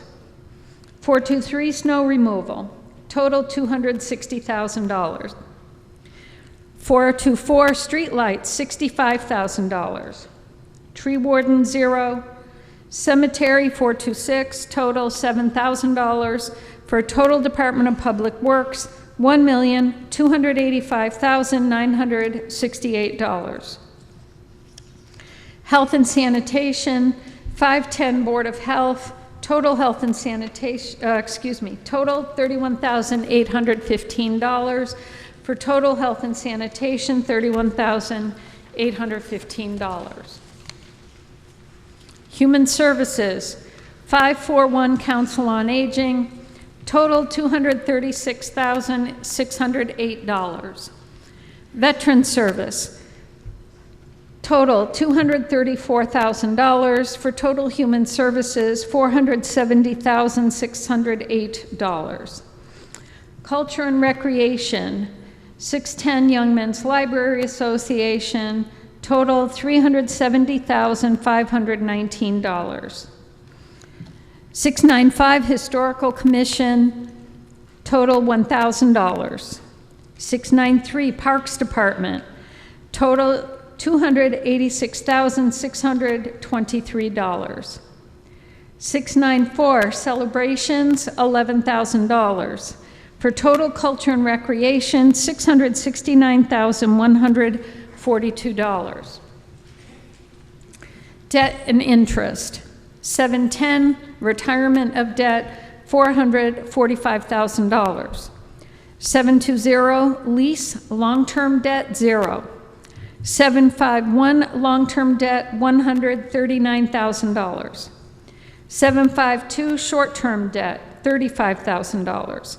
For total debt and interest, $619,000. 900, municipal water sewer charges, total $28,500. Employee benefits, 911 Hampshire County Retirement, $2,972,490. 913 Unemployment Insurance Fund, $100,000. 914 Health and Medical Insurance, $4,800,000. 916 Medicare, $290,000. 917 Employee Sick Leave Buyback, $2,000. 918 Immunizations and Physicals, $10,000. For total employee benefits, $8,174,490.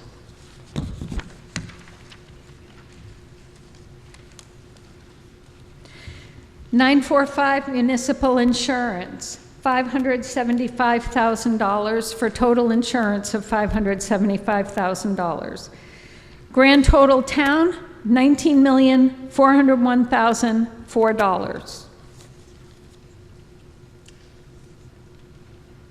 Schools, total $19,212,615. Grand total, town and school, $38,613,619. Well, it looks like the only question was mine. Are we sure about that? Yes, Pauline. 291? I'm sorry. The difference on the amount, let's see, where's 291? That's emergency management.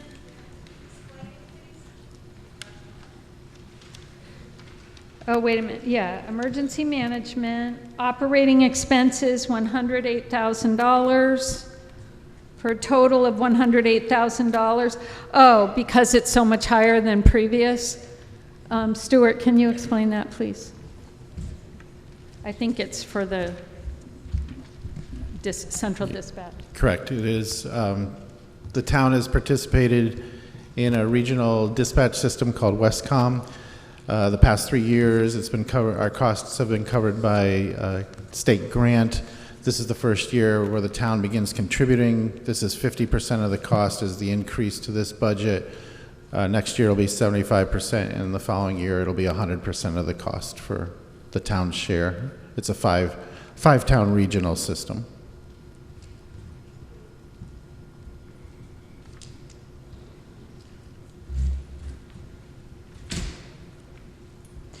And I have a motion to amend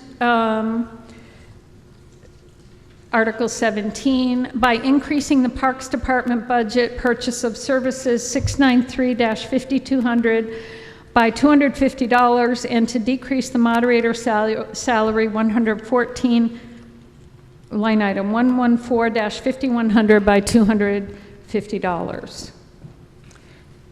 So we need to discuss or act on the amendment first. Does anyone have any? I've done this the last couple of years. So, anybody have any questions about this? Yes. To the Parks Department. Yes. Yes. Okay. All right. So, yes, Liz?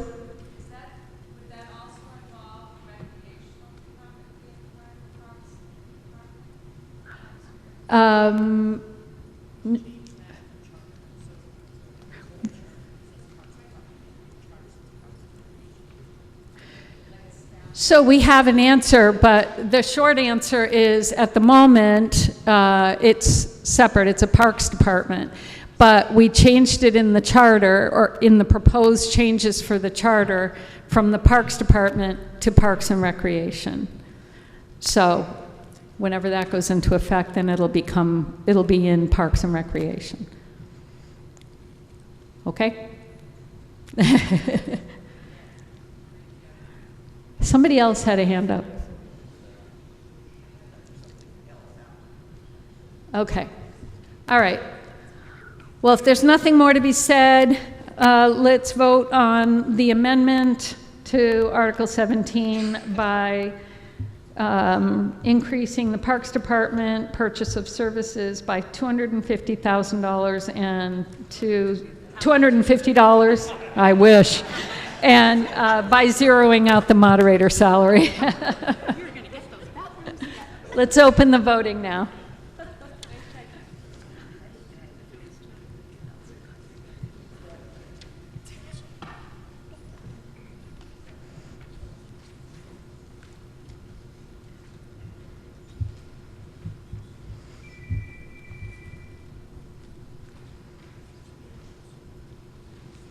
And we can close the voting.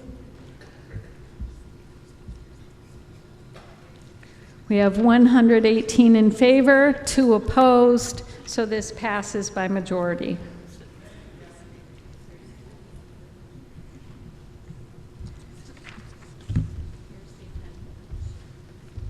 And before we move on to vote on the budget, Kathy, you had a question.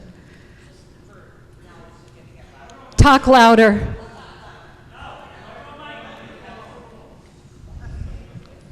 Well, thanks, George. That's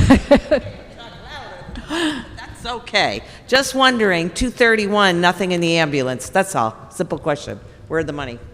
Stuart.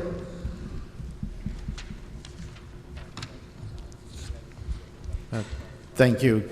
It is combined into one budget, so fire and ambulance are now together. So you'll notice the fire budget went up significantly, but that's because it's been combined. Anything else? Yes, Ken.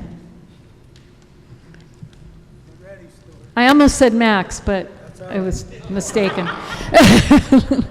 Ken Higney, representing the Parks and Recreation Commission, which we used to be, but anyway. I want to add to our capital expenditures an amount of $4.2 million for the building of a new swimming pool and playground at the existing site. So you want to do an amendment to the guess. budget? Yeah, I guess. So you need to write a motion for an amendment, I will. and you guys aren't making this easy on me.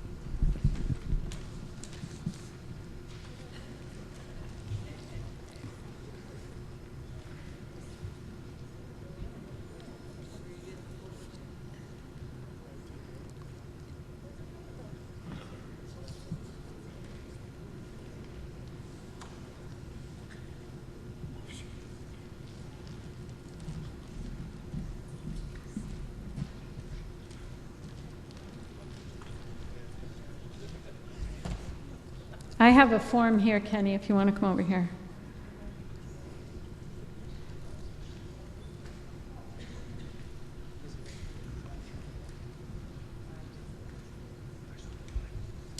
And you said it was in the Capitol? Yeah. I'm sorry, where was Parks and Recreation?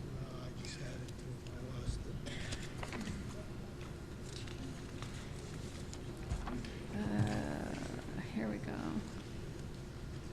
So capital expenditures, 5,800.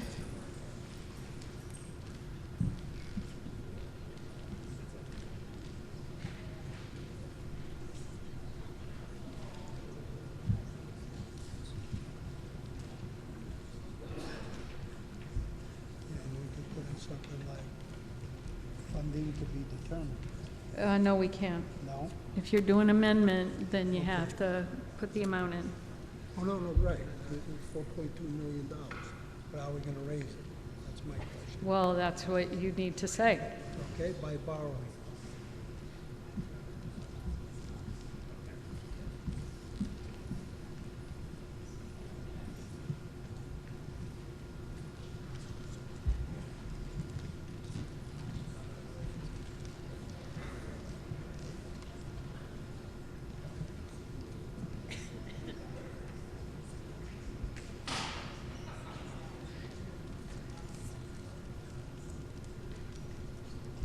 All right, so you can sign here. Write your name, print your name, and then sign. And do we have a second for this amendment? Come on up.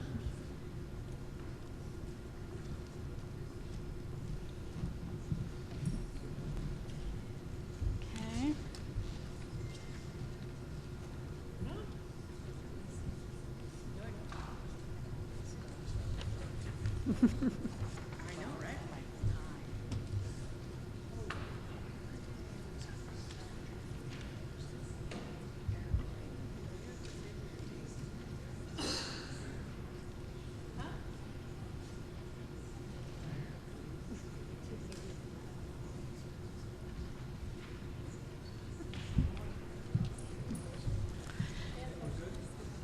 Yeah.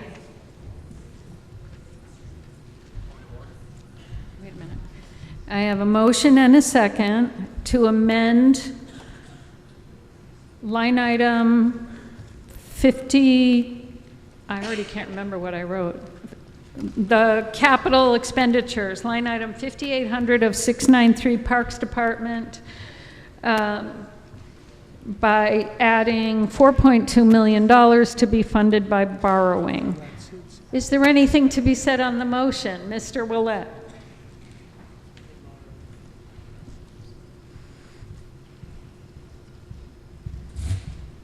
Ken Willett, 33 Beaver Road, Chair of Finance. Madam Moderator, a point of order.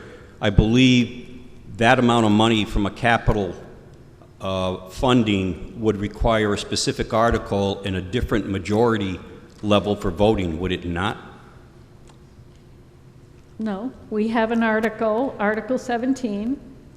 And this is a line item, and we're specifically saying that this particular part would be funded by borrowing. Nothing in Article 17 is requiring borrowing. Oh, yes, it is. Well, no, not borrowing, but we do require a 2/3 majority because we're transferring from a stabilization fund. So my second question would be the impact it would have if it passed and we put a capital borrowing article within the operational budget, where traditionally that type of request has gone through our planning process with our capital planning committee, and then it's reviewed. We have the documentation and the engineering plans to be able to bring a proposal to town meeting. I'm not doubting the need for the project, but just from our due diligence to guarantee you, the voters, that we've done our due diligence, the funding is appropriate for the intended task and meets the needs, and then it's voted as a standalone article. This will be a 20-year bond, I imagine, that we will be obligated for and was not built into the existing capital plan. So I'm speaking against the article, the amendment. Thank you. Anything else to be said on the amendment? I'm sorry? Yes. Okay, I'm just going to speak again. Ken Higney. I'm sorry, Kenny, I'm writing, so go I'm ahead. sorry. This is your chance to get our swimming pool. I hear it all over town. People want this done. What do you want to spend your money on? This is going to tell your town officials, this is what we want. This is your chance. That's all I'm saying. They'll figure it out. They'll do a good job of trying to get the money somewhere. But we need to speak up. Go ahead. Cindy Jarvis, Anderson Road, 82 Anderson Road. So is this by borrowing that this, so that means that our taxes will go up? Well, by the amount of, I mean, borrowing is factored into the overall budget, yes. So it's spread out over, you know, however many years the bond is for, and then whatever the annual payments would be. So we're Right? voting on a kind of unknown figure for people that are trying to figure out their taxes and retirement and Yep. what we have. Okay. Yep, Liz?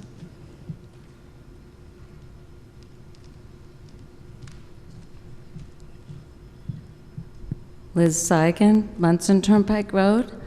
I have to say that driving by that pool, it's so sad. It's like that it's not even being used. It's just taking up space. The kids in the neighborhood could really benefit from it, especially in the summertime, that it's getting really hot and the weather is excruciatingly hot. I know that my son also used to do fishing. They used to have a little fishing derby, and it's just a really nice part of the town. It makes the town nice. It services the people there and really helps the kids have something to do in the summertime. That's it. Okay, thank you. Anything else to be said on this amendment? Hold on. Stuart.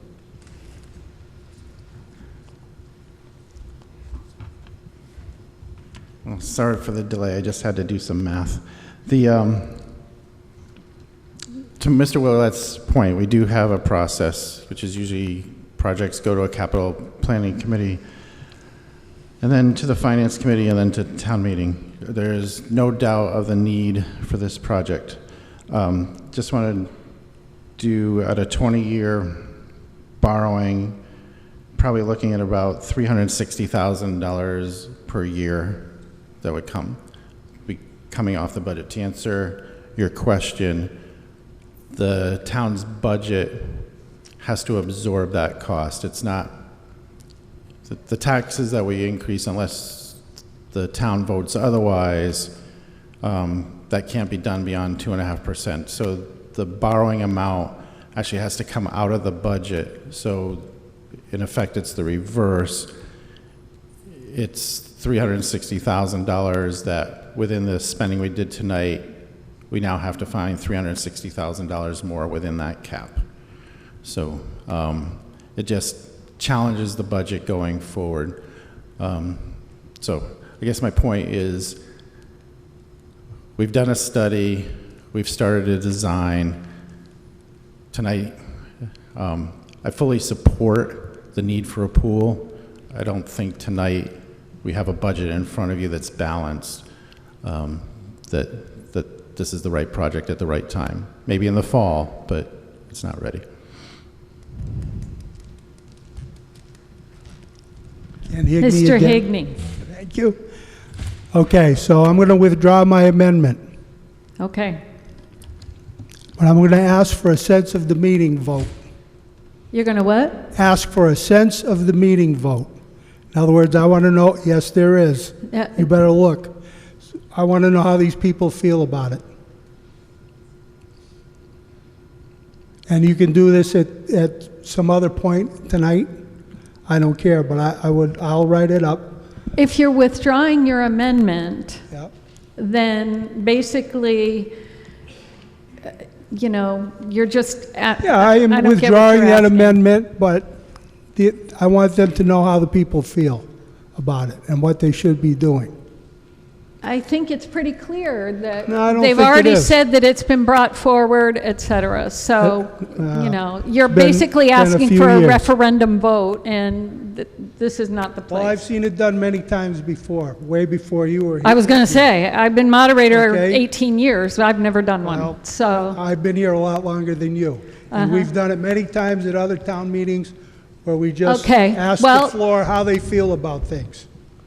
not tonight. Are you still withdrawing your motion? Ken? Okay, and Liz, you're withdrawing your second? Okay. You are not withdrawing. So do we have another second if you're going to become the primary motioner? Do we have another second? Who's you? Okay, come on, Charlene. Sign it.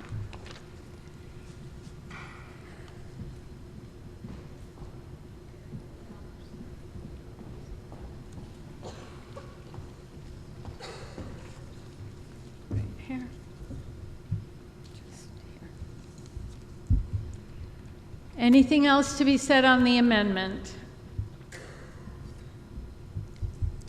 Okay. Well, yeah.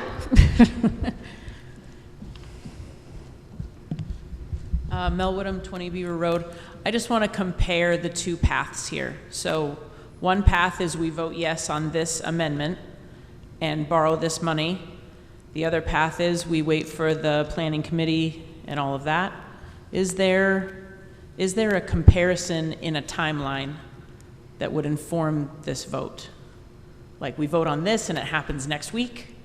We wait for the committee, it happens in 6 years. Or if it's more comparable. Where like if we vote on this versus wait for the committee, the same thing would happen in a different way in a comparable time frame. Does my question So make sense? basically, you're asking Stuart to opine on the process that is Or already give a underway. vague timeline, compare the timelines of this path versus the traditional path, I guess is what I'm asking. Stuart, you can do that? Okay.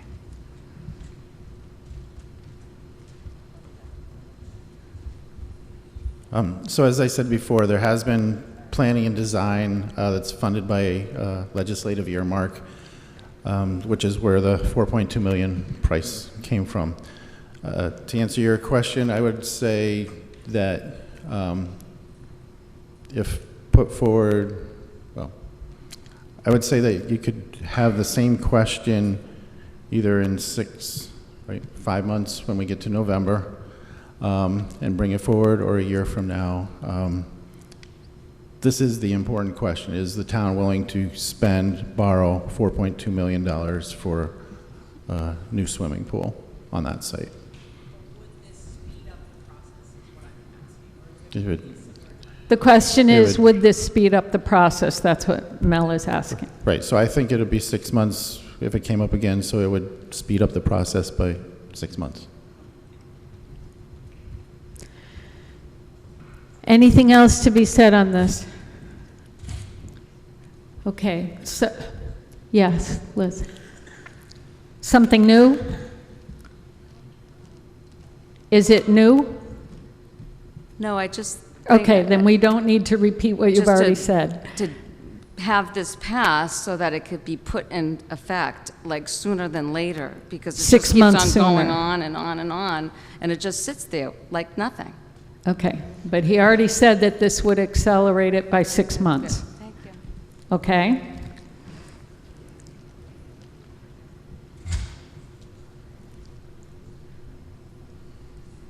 Okay, so this is borrowing, so this would require a 2/3 majority in order to pass.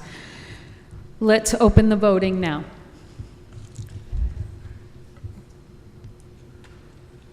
Oh, that's right, I'm sorry. Thank you, Nicole. We need to vote on the motion to amend. So the motion to amend is a simple majority. Sorry. Okay. Can you reset the vote on that?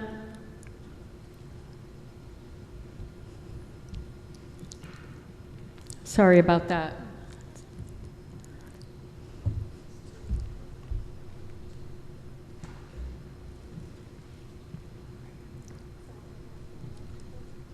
Pardon me? We have to vote on the motion to amend.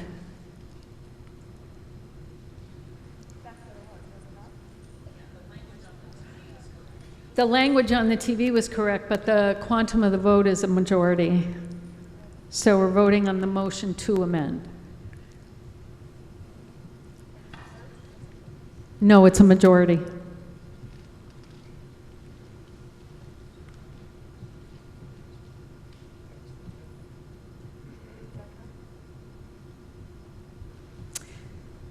So Nicole,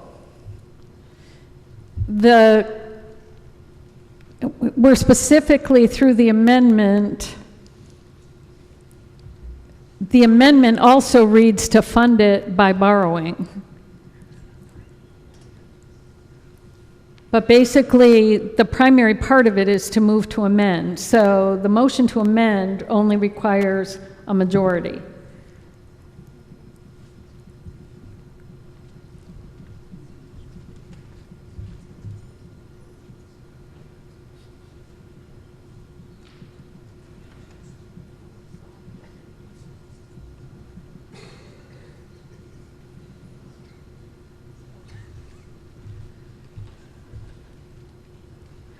So basically, we're splitting the vote on this. We've got two parts to it, the motion to amend and then the funding of it, which is by borrowing. So the first vote is to vote to amend the budget. And then if it passes, we will vote on the borrowing, correct?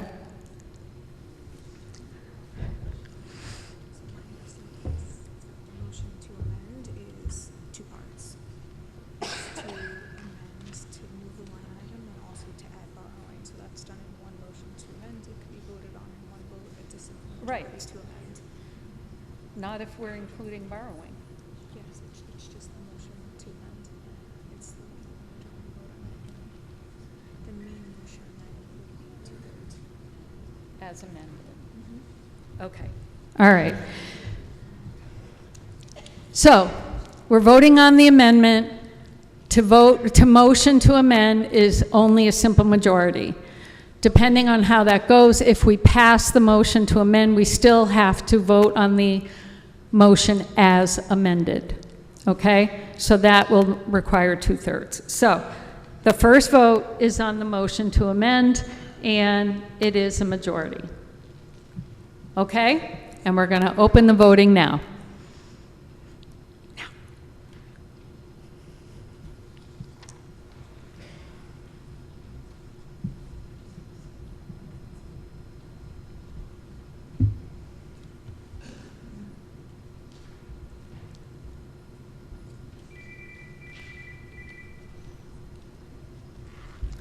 And the voting period is over.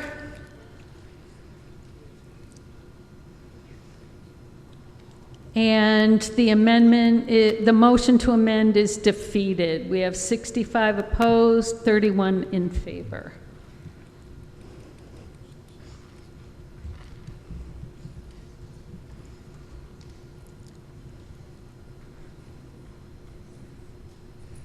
Okay.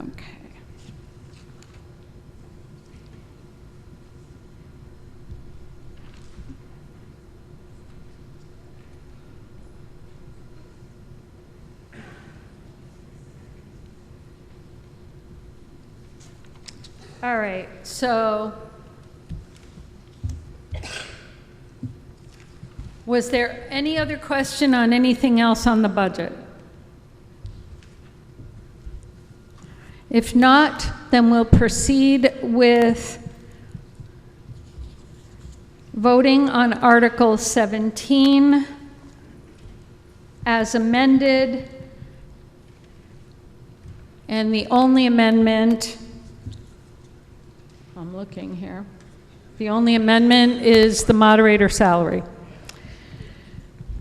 This, the original motion, I move that the town raise and appropriate from taxation $37,854,619 and $213,000 from ambulance reserve and $100,000 from the road repair stabilization fund and $446,000 from available free cash for a total appropriation of $38,613,619 to defray the charges and expenses of the town, including debt and interest for fiscal year 2026. Because of the transfer from the repair stabilization fund, that part of it requires a 2/3 majority in order to pass, so the whole thing, we need 2/3 in order to pass the budget. And we can proceed with voting now.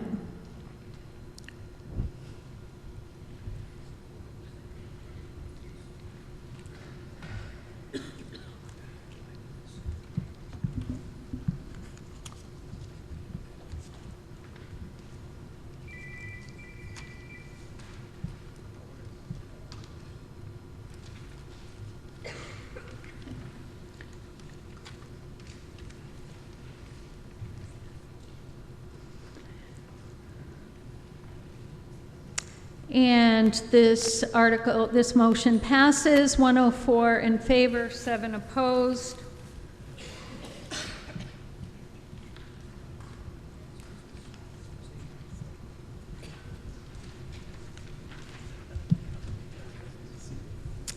Article 18, I have a motion to dismiss Article 18 with a motion and a second. Is there anything to be said on the motion to dismiss? If not, we will open the voting now.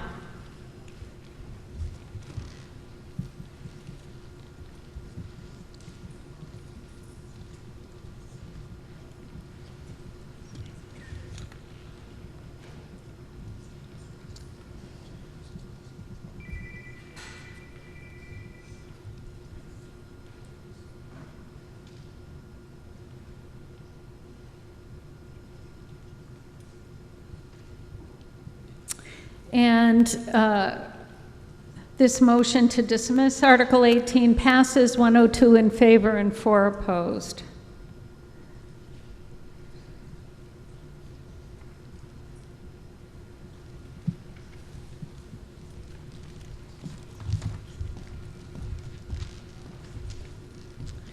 Article 19, I move that the town accept the last paragraph of General Law, Chapter 40, Section 5B, and, consistent with the authority set forth therein, establish a special purpose stabilization fund to be known as the School Capital Repair Stabilization Fund for a minimum of 3 years.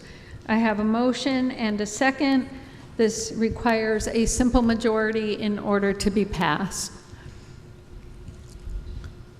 Anything to be said on this motion? If not, we'll open the voting now.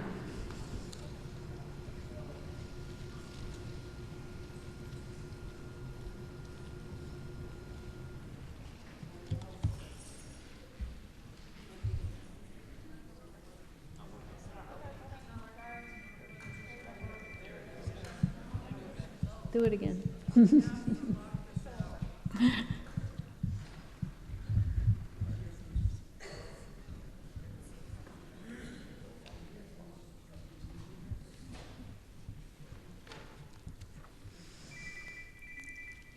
And voting is closed.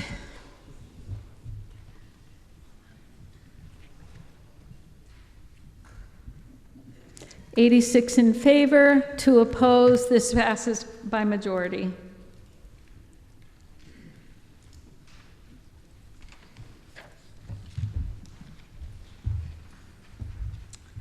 Article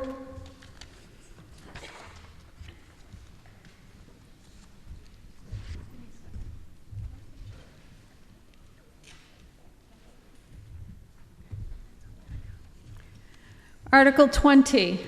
I move that the town transfer $225,000 from water receipts reserved for the 2025 Drinking Water State Revolving Fund Ware Drinking Water Asset Management Plan Project. There has to be an acronym for that somewhere, including all costs incidental and related thereto.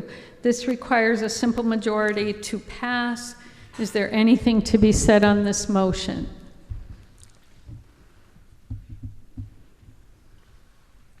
If not, we'll open the voting now.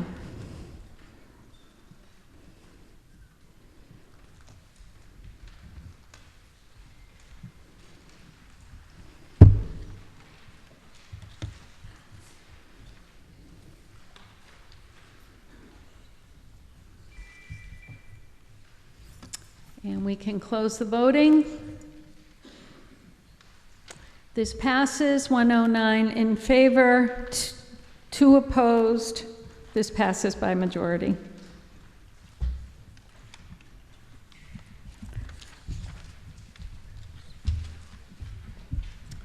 Article 21, I move that the town transfer $320,000 from free cash to purchase and equip a dump truck, including all costs incidental and related thereto, for the Highway Division of the Department of Public Works.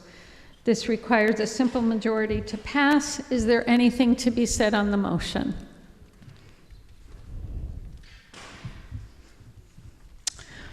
If not, we can proceed with voting. Let's open the voting now.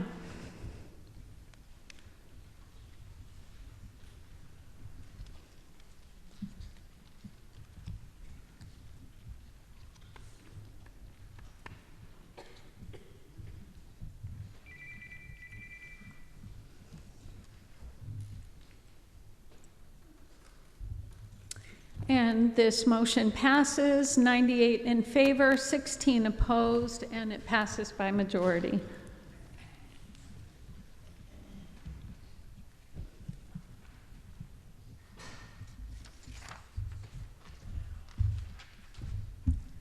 Article 22, I have a motion to dismiss Article 22. This requires a majority to pass. I have a motion and a second. Anything to be said on the motion to dismiss? If not, we'll proceed with voting now.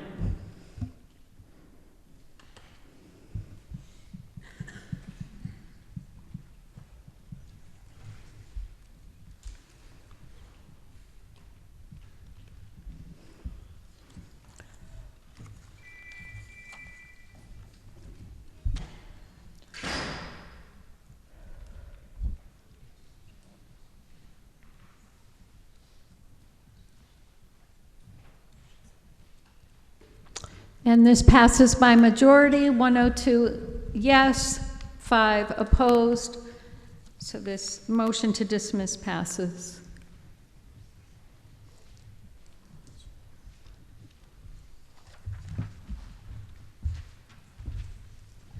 Article 23.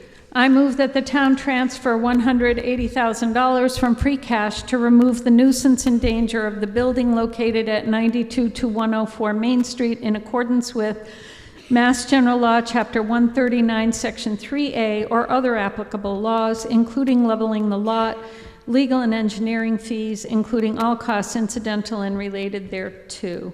This requires a majority to pass. Is there anything to be said on the motion?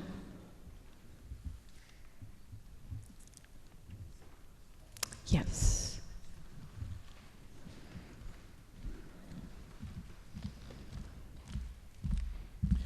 Just a quick question. The town is setting a dangerous precedent, spending town money to take down a building that someone else owned and is responsible for.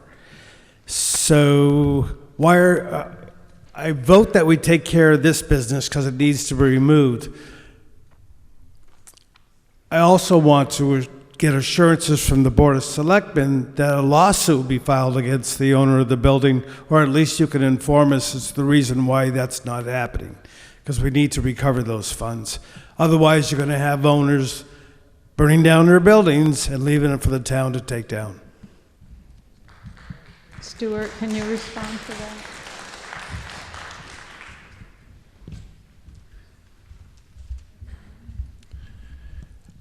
So certainly that would be the case, but before that, and what happened on the building, between the fire buildings and Nico's, was that the select board, in removing that building, used the pressure created by having the funding available to pressure the then owner of that property to tear it down on his own, because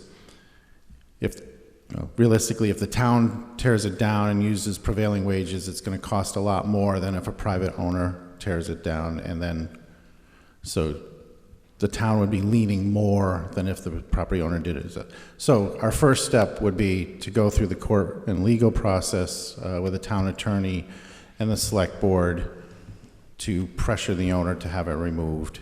And then spending the money and then leaning the money would be the later resort. Okay, anything else? If not, we'll open the voting now.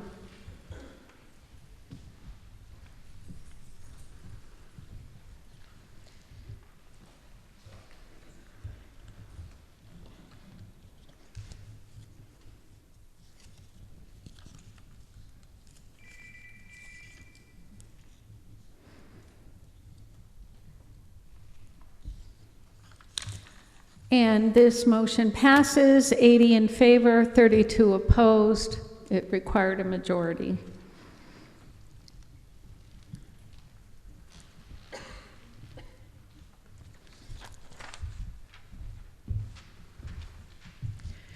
Article 24, I move that the town transfer $40,000 from the Water Reserve Fund to demolish and remove the house at 116 Pleasant Street, entrance of Kabinski Field, including all costs incidental and related thereto.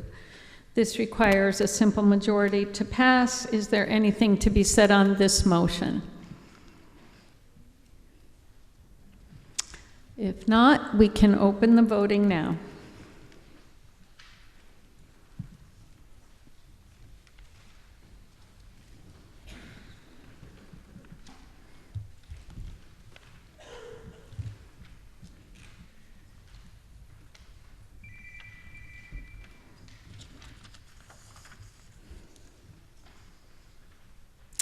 And this motion passes for Article 24, 85 in favor, 22 opposed.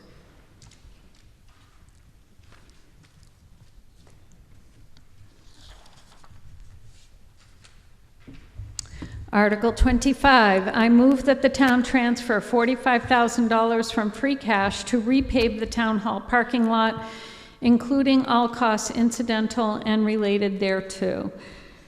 This requires a simple majority to pass. Is there anything to be said on this motion? If not, we can open the voting now.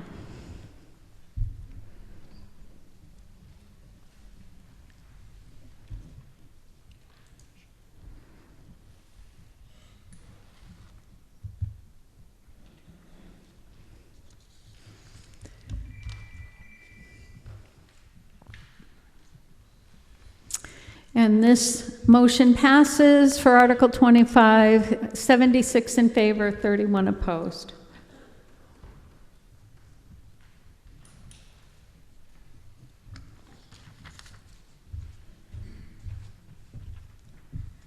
Article 26, I move that the town transfer $185,000 from free cash to install a fire alarm system in the town hall building, including any design and engineering costs, including all costs incidental and related thereto.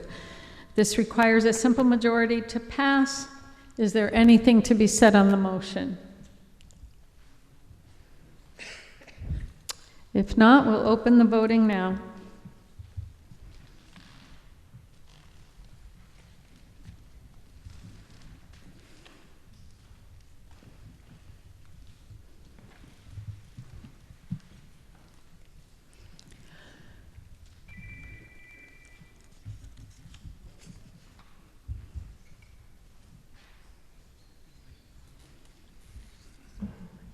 And this motion passes by majority, 89 in favor, 18 opposed.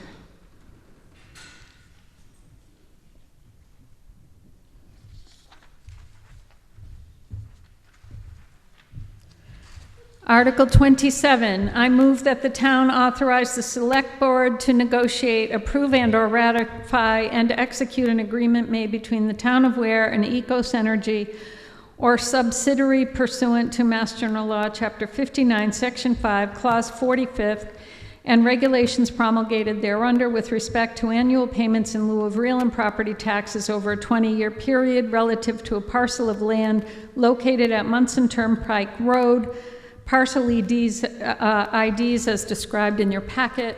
Said pilot agreement is based upon the construction and proposed operation of a solar photovoltaic power plant with an expected nameplate capacity of approximately 8 megawatts and may be executed in conjunction with a Massachusetts Solar Net Excess Generation Credit Purchase Agreement. This requires a simple majority to pass. Is there anything to be said on this motion? Yes.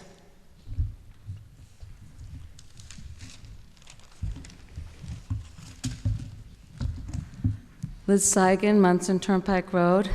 I'm wondering if this is going to impact the road in any way in terms of the people that live on it. I just don't understand it. Can somebody just explain it to me? Do your best, Stuart.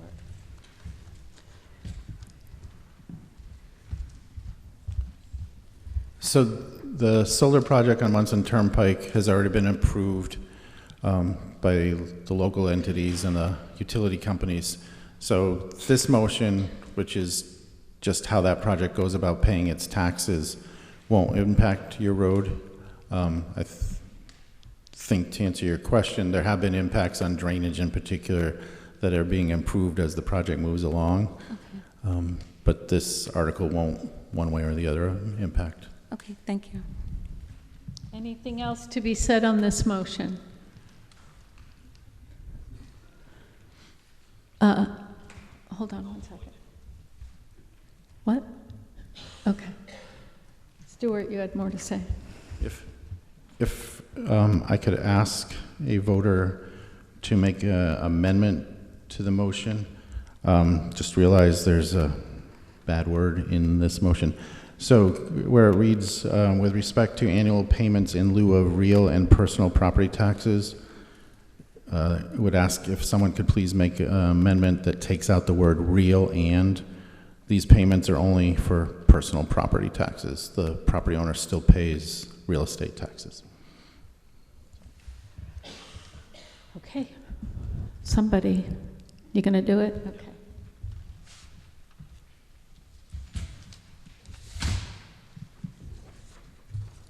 This is Article 27 by deleting the words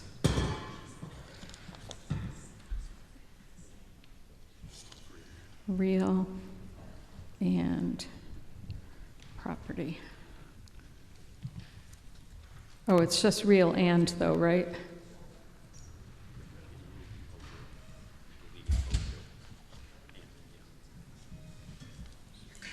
So it remains payments in lieu of personal property taxes.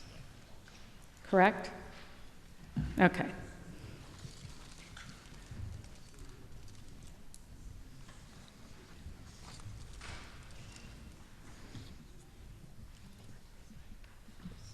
and sign.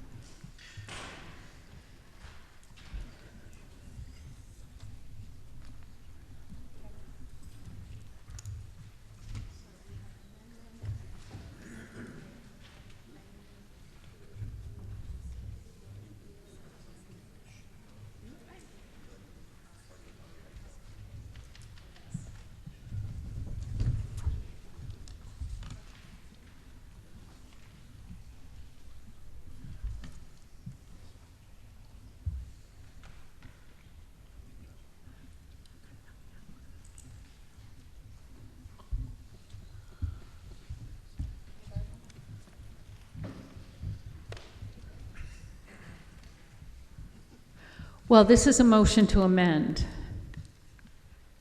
So we need to add a motion to amend Article 27.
So we have an amendment to Article 27. I move to amend Article 27 by removing the words real and preceding personal property from the motion for Article 27. Is there anything to be said on this amendment? Yes, Liz, you're going to need to come to the microphone.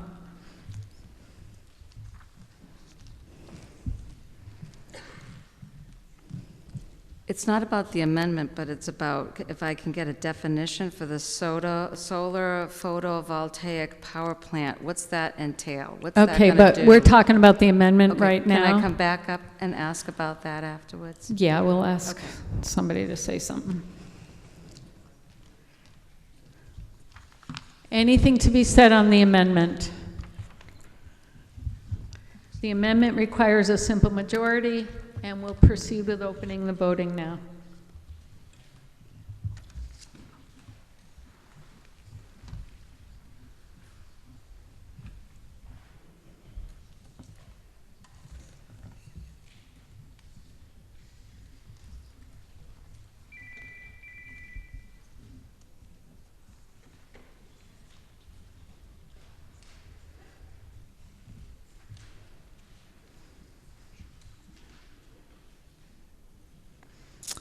And this amendment passes, 101 in favor, 4 opposed.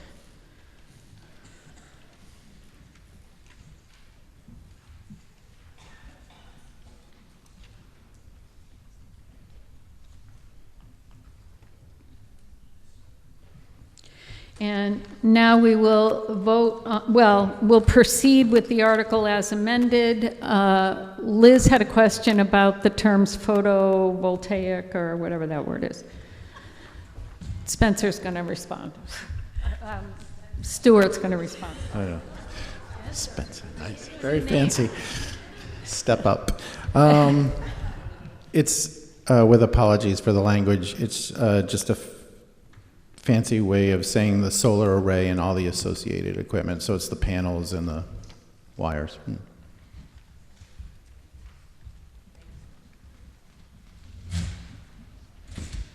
Anything else? So we'll proceed on the vote as amended for this article, which basically just removes the 2 words real and before personal property taxes. And we can open the voting now.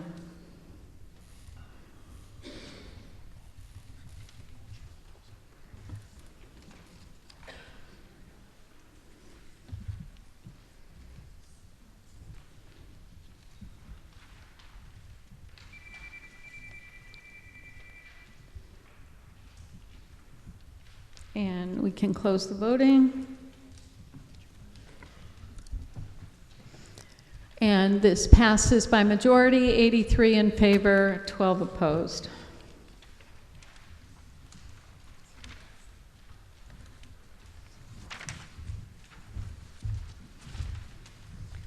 Article 28, I move that the town renumber, recaption, and codify the general bylaws of the town by A, assigning a chapter number to each of the general bylaws, B, renumbering each section and subsection of the bylaw accordingly, C, inserting chapter, article, and section and subsection titles, D, updating internal references to reflect the new numbering system, and E, imposing a consistent style to the text of all chapters. For example, capitalization, citation of numbers, statutory citations, all as set forth in the document on file in the office of the town clerk entitled Final Draft of the Code of the Town of Ware, Massachusetts, dated February 25th, prepared by General Code LLC. Because this is an amendment to the general bylaws, it will require a 2/3 majority to pass. Is there anything to be said on the motion?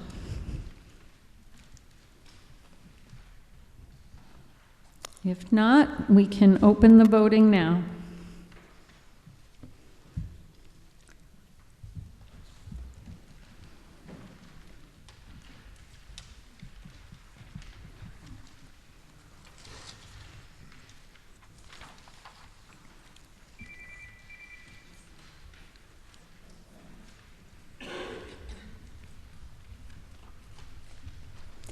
And the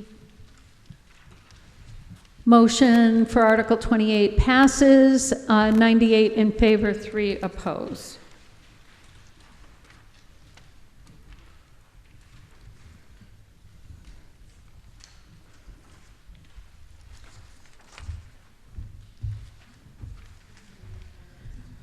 Article 29, I move that the town amend the Town of Ware Home Rule Charter by adopting the revisions as recommended by the Charter Review Committee and as on file with the town clerk. This will require a 2/3 majority to pass, and we have Mel here to go over the proposed changes to the charter. Are you going to just be doing it with your hand out there? Yeah. Okay. Nicole has it on. Oh, okay. If you want to come up here, you can do that. I can stand over there. That'd be easier.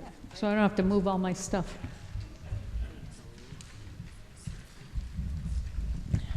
Hi, I'm Mel Whittam. I served as vice chair on the Charter Review Committee. In your packet, you have a PowerPoint that I prepared. So the purpose of the Charter Review Committee was not to redo the charter in the sense that it redo the structure of the government. So the purpose of the charter is to talk about who's in charge of what and who does what and the rules regarding that. We didn't change any of that. We basically streamlined it, changed some words that needed to be changed, and updated information because the charter had not been updated in decades. So it needed to be updated, and we took that to task. So one of the first things was we took out any gender-specific pronouns. There was a lot of he will do this, he will do this. We just changed it to the director to make it more gender neutral. And this is a long time coming, but the Board of Selectmen, the name of that was changed a long time ago to the Select Board, so we just changed all that language. Next up, the original document named specific requirements for positions. It talked about degrees they had to have or years of experience. Since that was put in the charter, job descriptions have been made for all of these different things, and we didn't want to having conflicting information in the charter versus the job descriptions. So we just took all that out of the charter. That is now taken care of in job descriptions. And there's an example right there for you on that. There was also an introduction and definitions included at the beginning of the charter that wasn't there before. That's just there to explain to someone what a charter is and to provide context for its original writing and now the updates that have been made. So all of that documentation has been put in there as well. Next up, that big long thing that Kathleen has to say at the beginning of all the meetings about electronic voting and how it's private and all of that. Hopefully she doesn't have to say that as much now because now it's all in the charter. Obviously, electronic voting was not a thing when the charter was originally written, so we had to put all of that in there to streamline that as well. Section 2-5 names a number for a quorum. In the original charter, it was 100. There was a lot of discussion around this. We had a lot of feedback from the different department heads, from the different members of the community. And the survey. It was, go ahead. And the survey. And the survey, yes, the survey that went out with your water bill. We decided to lower that number to 80. There was a lot of discussion about it. Should we leave it the same? Should we drop it all the way down to 50? There were a lot of numbers thrown out. And based on historical data where we've called a meeting and there have been 93 people that showed up instead of 100, just based on data itself, we decided that 80 would give us a solid quorum more often. Sections 5-2 and 5-3, a new department was created since the original charter was made. The Facilities Management Department was separated from the DPW to streamline maintenance and repairs, obviously except for schools and parks. All right. Keeping going here. The Department of Public Safety, all we did was change some words there. So if you look at that slide, all of the black writing is the original writing. The writing that is in red is just language that was changed. Same thing goes for section 5-6. Whoever was asking about Parks and Recreation, that is now codified in the charter. It's not just the Parks Department anymore, it's Parks and Recreation Department. And you'll notice that the appointment there was changed. Where the Parks and Recreation Manager was appointed by the Park Commissioner, now that person would be appointed by the Town Manager. Yes, sir? What was the thought behind that? I'm sorry? What was the thought about having the town manager appoint the... So thank you for recognizing Mr. Higney, Mel. Yeah, sorry. So that's not your my job. question, Sorry. Ken, could you come to the microphone, please? What's the thought about having him, Stewart, appoint this man and not the park commissioners? What's the point in having them elected? Why don't we just let him run the park? Think about it. I'm sorry, repeat the question? It's not a question, it's a statement. So if he's going to hire the guy that runs the park, what do they need us? The person that runs the park, yeah. Why are they voting for park commissioners if he's going to hire the person that runs the place? So you have three. You're taking the people's. Okay, voice so away. that's kind of a rhetorical question. It is a little bit, but I'll answer it. So you have 4 individuals working in the Parks and Recreation Department. 3 are elected and 1 is appointed. By who? By the town manager. The Parks and Recreation. Is that the way it is now? He's already Okay, manager? okay. Let's not go back and forth. You can respond and then, So, you know. So there are 4 individuals, as I said. 3 are elected. You have 3 Parks and Recreation Commissioners that are elected by the town through ballot. Yeah. And then there is a Parks and Recreation Manager that works with the commissioners that is appointed by the town manager. So you have 3 elected individuals and 1 individual that is a manager, not a commissioner, that is appointed by the town manager. Yeah, I understand that, but it used to be by the park commissioners, and now it's by the town manager. That is correct. Why? What's the point of that? We had so many discussions. I don't remember this one off the top of my head. If there's anybody else who wants to chime in from the commission, from the committee, do you recall? Stuart, do you recall? Do you know?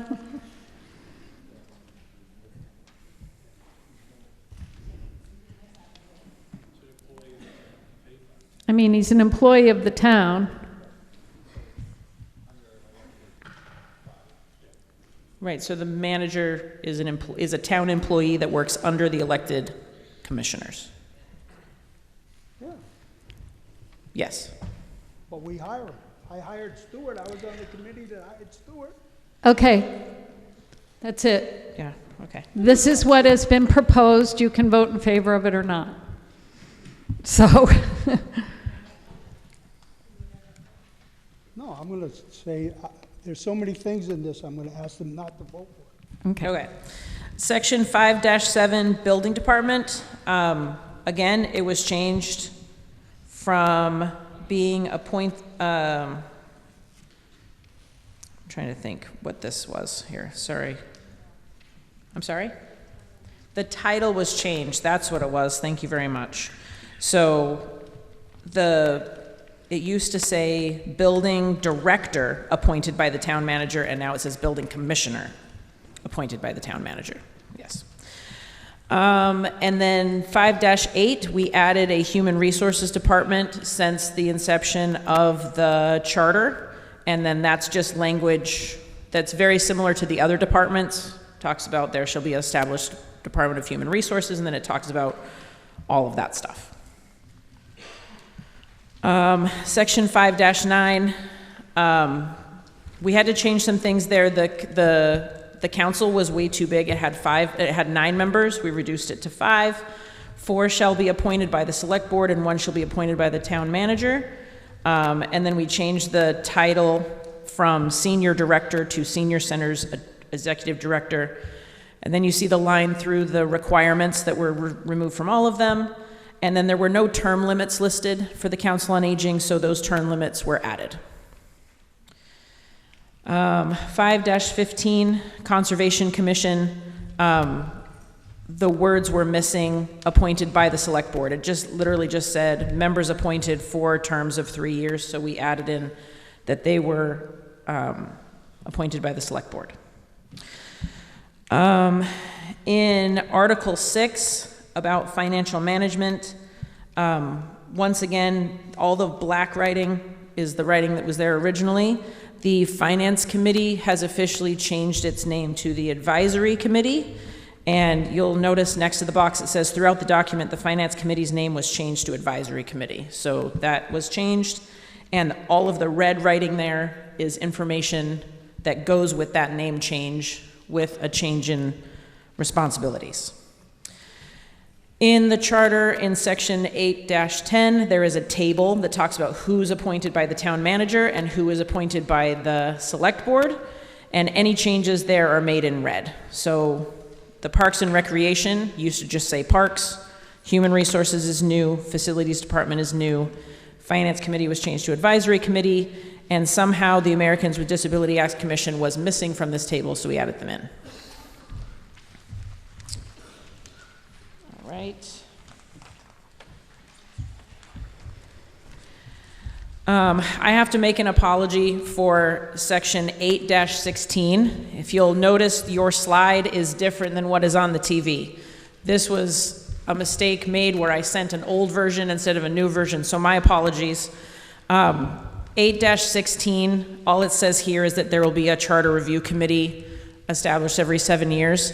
This is all of the rules about who will be on that committee and all of that. So the yellow section down here talks about the committee shall include a representation from, and I'll just read them since some of you can't see, Select Board, Advisory Committee, Planning Board, Conservation, Finance Departments, Public Safety, Public Works, and 2 community members at large.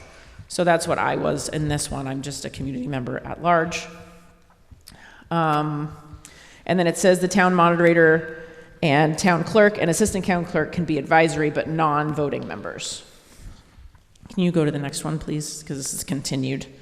And then it just talks about how at the first meeting we appoint a chair and a vice chair and a secretary, and that all meetings and votes will be recorded via minutes. And then the very last part, section D, is the part that's in your thing about every 7 years. And then finally, Article 9 was just removed entirely because it was all about this transitional period of going from The old whatever it was charter. at Ware, whatever it was before, to a town charter. So we just took all that language out because we've had the charter now for a long time. Well Sorry, I tried done. to be as brief as possible on that one. Well done. So, I just want to clarify, I read the wrong language for the original motion. It doesn't change anything there. But the motion is to authorize the Select Board to file a home rule petition with the General Court seeking to amend the town charter as on file with the town clerk, provided, however, that the General Court may make changes of form only to the bill unless the Select Board approves amendments thereto, and to authorize the Select Board to approve such revisions as are consistent with the public purposes of the petition. So it basically is just the procedure that would be followed if the proposed changes by the Charter Review Committee are approved here this evening. So we have one question already that's been raised about this. Is there anything else to be said? Yes, Mr. Wimett, come up to the mic.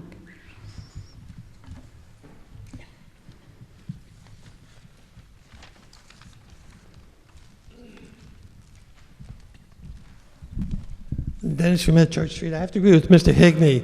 The way you have this written down, by changing it from the park commissioners to the town manager for ruling the Parks Department, changes decades of government structure for the Parks Department. You've just eliminated the whole purpose of the park commissioners, but you haven't said what you're going to do with them. If all the employees are now responding to Stewart, everything changes. And since this question is an all or nothing, I gotta say, vote for none of it. Well, you can make a motion to, I guess you could make a motion to amend it. Yeah, I suppose it could.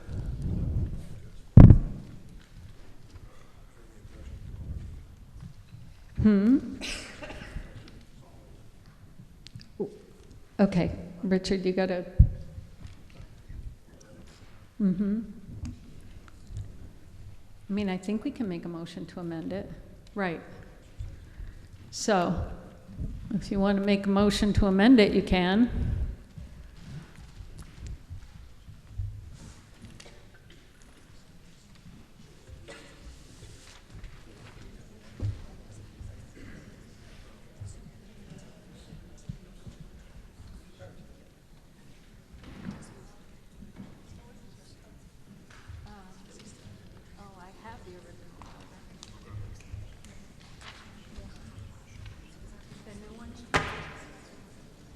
Yes, I have both.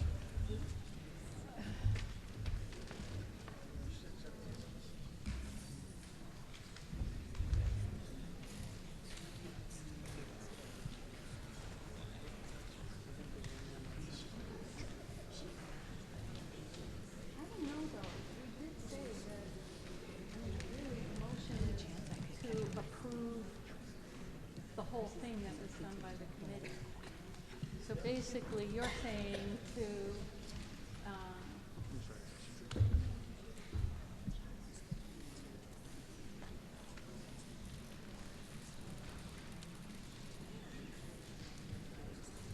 yeah, so I think that's different. I mean, basically, we're voting to. The motion is to authorize the select board to file a petition with these changes as on file with the town clerk. Right, so basically, you can't be making a motion to amend at this point is out of scope with this motion. If y'all feel real strongly about it, then I guess it needs to be submitted as an amendment to the charter and go through the process for the amendment to the charter, if this is all approved. So what we'd be voting on now would be to authorize the select board to proceed with the recommended changes as proposed by the Charter Review Committee. Is that what you were saying, Richard? Yeah, okay. Yes, Liz.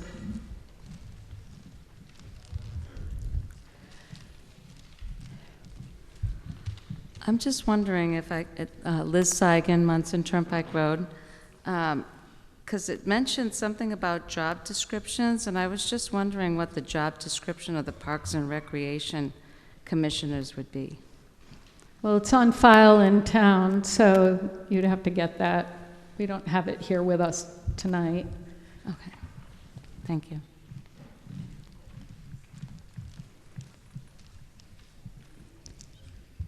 Anything else? Yes, Mr. Higney? Jenny Higney, 63 Dugan Road.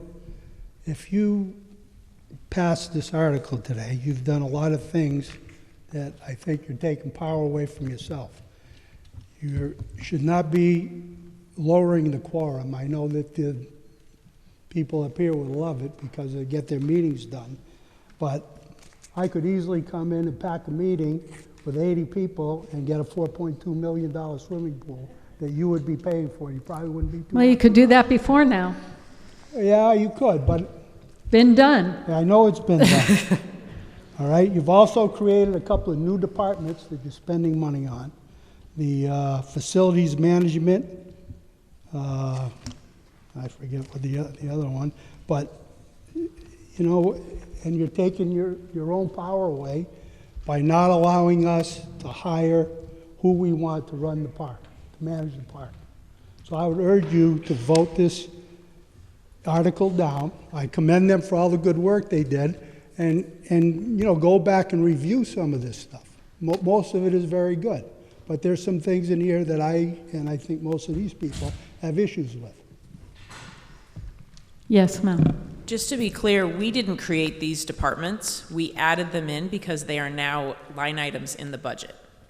And they they're- already exist. So the Charter Review Committee did not create anything. So all we did was change the document to match the reality of today versus when it was originally written.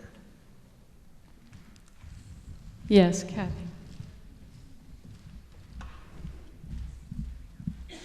Kathy Cassio, 95 Church Street. So just so I understand, it is an all or nothing, so we Yes. can't make but if we voted it down now, they did do a lot of work, I appreciate all that, but that is a major thing in my eyes too regarding the whole parks area. If we voted it down now, could you bring it back in the fall, in 5 months with those changes and just present it then? Well, I think that's assuming that the committee would make the changes.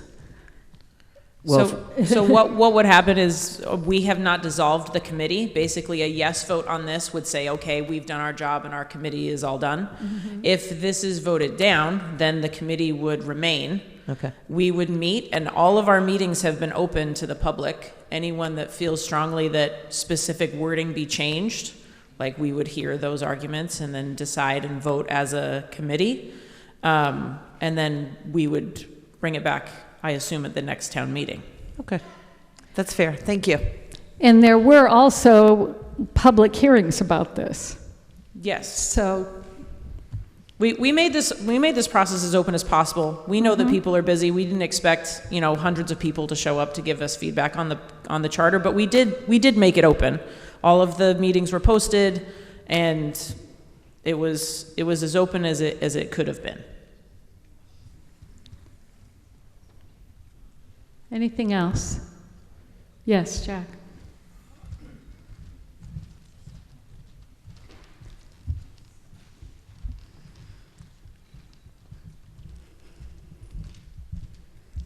Jack Hassio, 95 Church Street. I'm guilty as charged for not coming to any of the meetings, so you can blame me for that and then complaining at this time.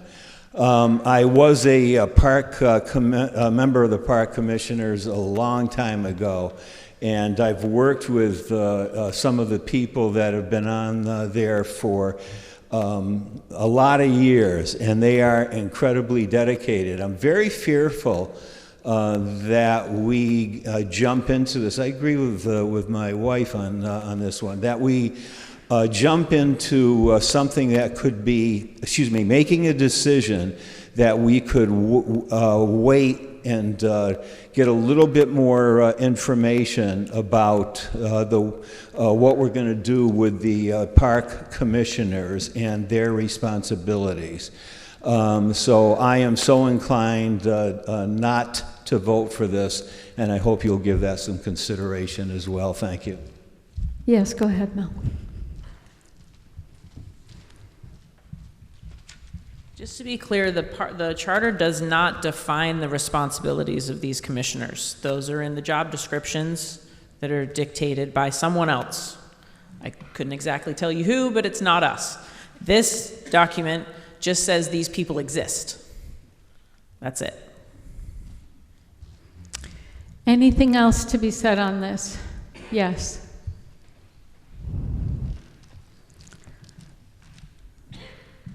Liz Seigan, Munson Turnpike Road. I was just wondering how those public hearings for these types of things are put out there. Is it on the website for the town? Is it on Facebook? Because I don't do Facebook at all. It wasn't on Facebook, but Okay. it's on the through town website. Yes. Okay, thank you. Yes, Dennis. Anything new? Okay.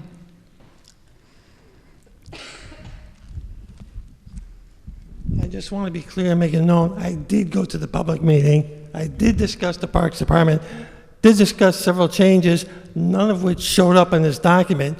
And this thing about changing it from the park commissioner to the town manager was not discussed. Okay. Anything else? Yes.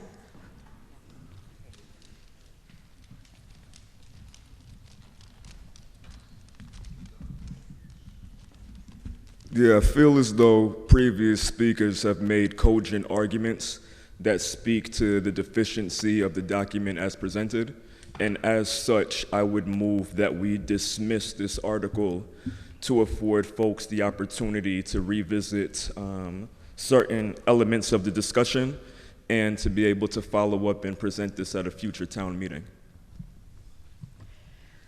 So we have a motion, what? Right. We have a motion to dismiss this article. Do we have a second? Yes, we have a motion and a second. Can you write out the motion, please? Sure. Sean? So we have a motion and a second to dismiss this article. Anything to be said, anything new and different to be said on the motion to dismiss?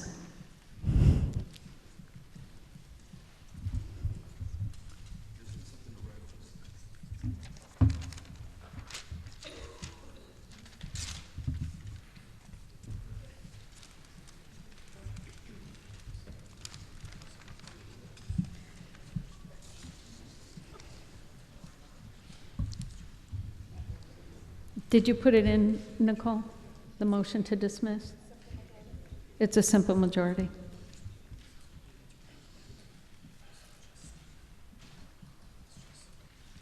We have a motion and a second to dismiss Article 29.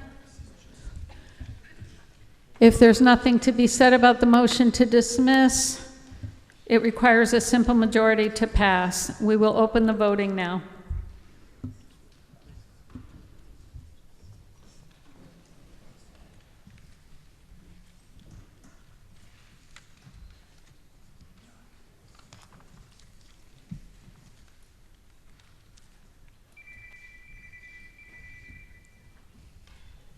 And the voting is closed.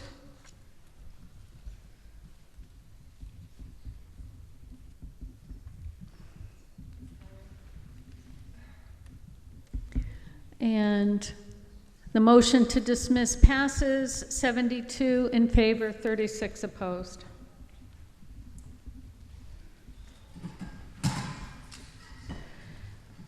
Okay.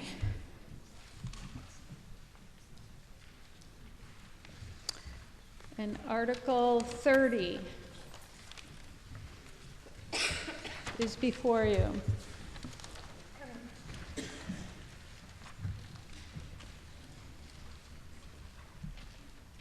I just have to write this in here.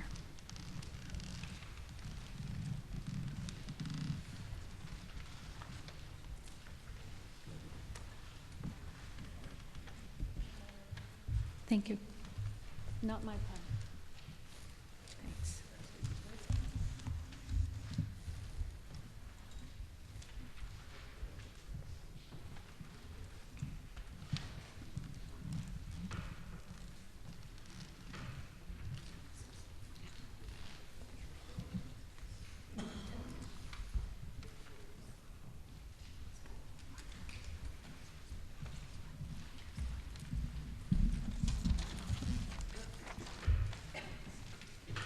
Article 30, I move that the town accept the provisions of General Law, Chapter 44, Section 54B, C, and D to allow town trust funds to be invested in accordance with General Law, Chapter 203C, the so-called prudent investment rule.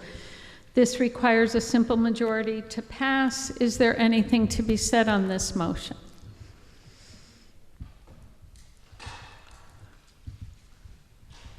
If not, we will open the voting now.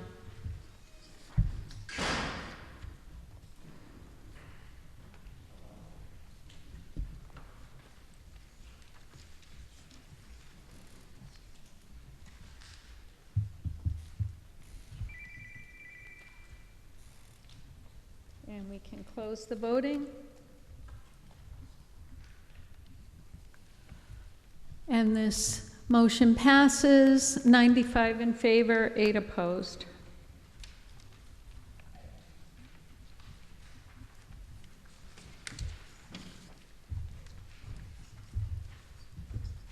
Article 31, I move that the town accept the provisions of Section 124 of Chapter 135 of the Acts of 2024, an act modernizing firearm laws H4885 to exclude its municipal administrative buildings from being defined as, quote, prohibited areas under General Law, Chapter 269, Section 10. This requires a simple majority to pass. Is there anything to be said on this motion? Yes, Mr. Gage.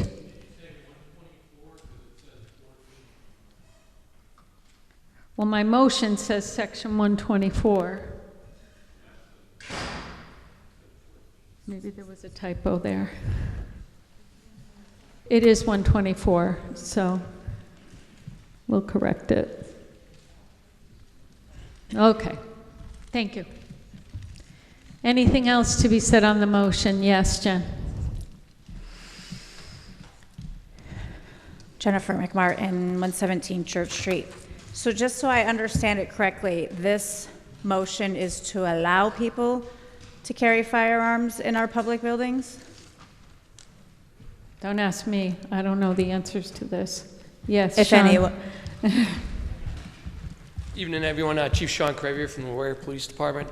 Yes, it would continue to allow the legally licensed firearms owners to continue to carry their firearms in the municipal buildings, as they've been doing for the past decades. The employees of the town hall were questioning about this, and they're in favor of opting out of this program also, to allow the legally licensed firearms owners to continue to carry in there, which no one's probably ever known that anyone's had anything in there, but they're legally licensed to do so. Okay. May I ask one more question? Yes. I have to think that, so this new law, and I'm not trying to be a contrarian to this, but this new law modernizing firearms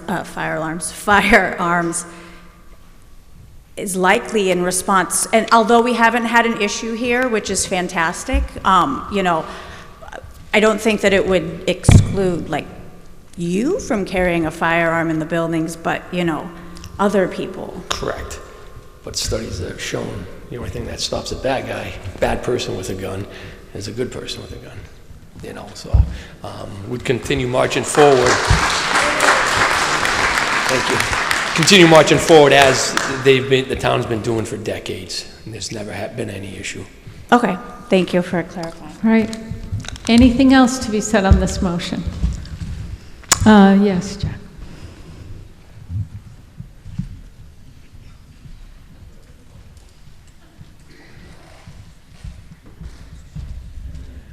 Jack Cassio, 95 Church.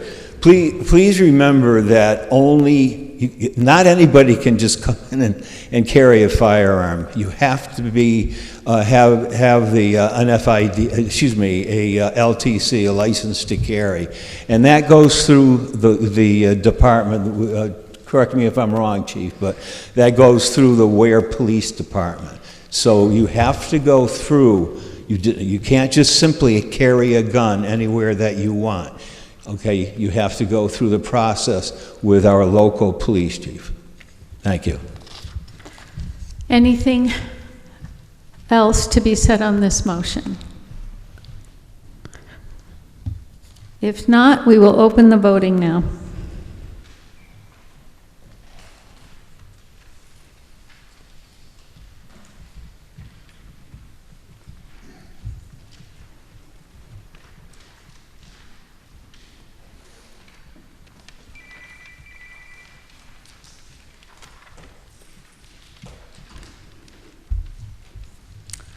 And this motion passes, 79 in favor, 30 opposed.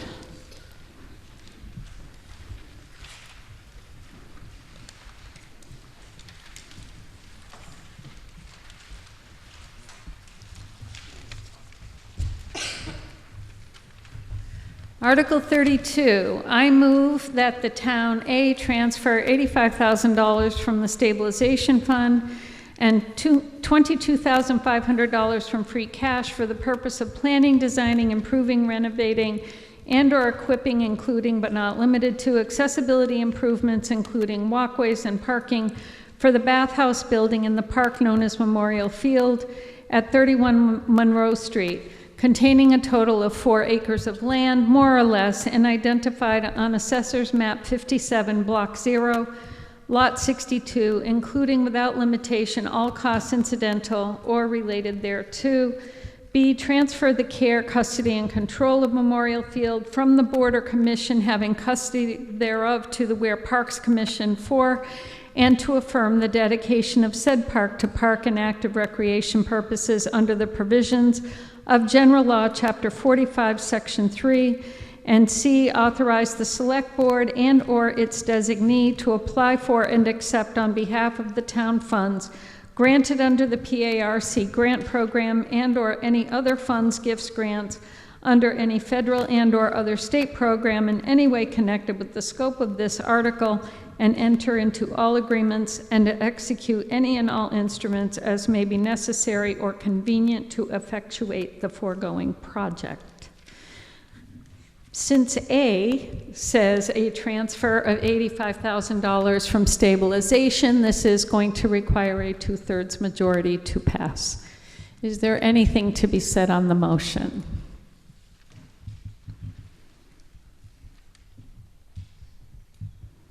If not, we can open the voting now.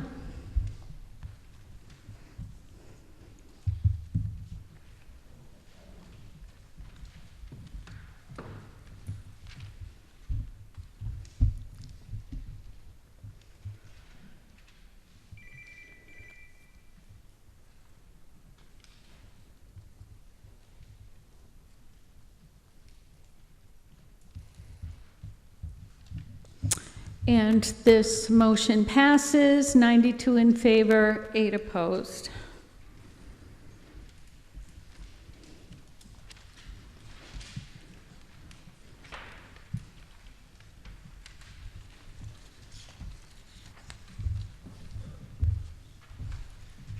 And Article 33 is before you. I move that the town take by eminent domain for public health and safety purposes a temporary easement for 2 years over all property located at 85 South Street, the site of Mary Lane Hospital, in order to be able to test and evaluate all aspects of buildings and land, and to conduct engineering, environmental, and public necessity and all other feasibility studies, testing and exploration with respect to suitability of said property for medical services, urgent, emergency, and other medical care services, or other mental and physical health clinic purposes or uses, and to authorize the Board of Selectmen or other authorized board by law to make said taking and to appropriate the sum of $55,000 to cover all costs of said taking, including appraisal and easement costs, and to appropriate $25,000 from taxation and $30,000 from free cash. Is there anything to be said on this motion? This is different than what was ultimately submitted for the motion. So I'll hand it over to Nicole, but the motion I have is proposing $25,000 to raise and appropriate from taxation and $30,000 to transfer from free cash.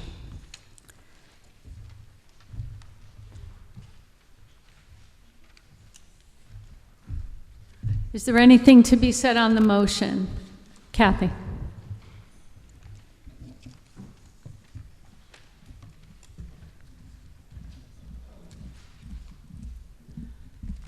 Kathy Cassio, 95 Church Street. Just to, I guess, try to have people kind of understand where this came from, how it started. There's been a lot of discussion, a lot of kind of misinformation out there. And the final proposal is what the Madam Moderator just read. It is not to take ownership of, I know that was some of the things that were said. It is a temporary easement. As you people all came forward not too long ago in a big meeting and changed the zoning of that parcel, I wasn't here, but I want to thank everybody that came. That was kind of like a step one. There's lots of things we are working on in regarding to that parcel. There's a lot of behind the scenes. I can't even get into everything now, except to say there are many entities that are interested, medical facilities that are interested in coming to this town. They do know we are a healthcare desert. Okay, there's nothing around. And this small piece, which is like step 2 in what we're looking at doing, is giving us the 2-year time frame and having that easement of being able to take potential partners going onto the site, reviewing, looking at things. And I know some of the arguments, I'm going to try to hit them up front, are going to say, well, we can do that already. We have done that. You know, Bay State has come with entities and brought them through, which is true. They have made some comments while they brought people through, I'll tell you that. But also, it doesn't mean that tomorrow Bay State may say, no, we don't want anybody coming on there anymore. We're done. We don't want any healthcare entities coming looking at that. So this is kind of taking, again, some ownership on our part to say, like I said, I've got a lot of things I could be saying, but you know, this to me was ours, and we're trying as hard as we can. We've got some really great people doing a lot of hard work to see if there are other healthcare entities, which there are, even though many people say there aren't. There are many other healthcare entities looking to come here. So this is just another piece, I would say, of that puzzle. And it's not an extreme amount of money. The $25,000 from taxation, one of the things that is happening at the Bay State property now is they have to pay taxes, and they are paying taxes at $25,000 roughly that a year. So that money has not been earmarked to anything, and why shouldn't it be earmarked to try to see if we can get health services back to the Mary Lane site? Okay. But I already explained to you, you cannot earmark tax funds. No, I'm just saying that's okay. Just to give explanation on some of the money. Right. Okay. So anyway, this is a step 2. I'm really hoping that people will go forward and give us this right. Things will move forward from here. The selectmen will have to vote on it. It will go in front of the courts, Bay State and us, for the easement. So this just is your first step of you guys saying, just as I said before, you know, if you want a pool, you got to say it. If you want to try to get health care on the Mary Lane site, please work with us and vote yes. Thank you. Okay.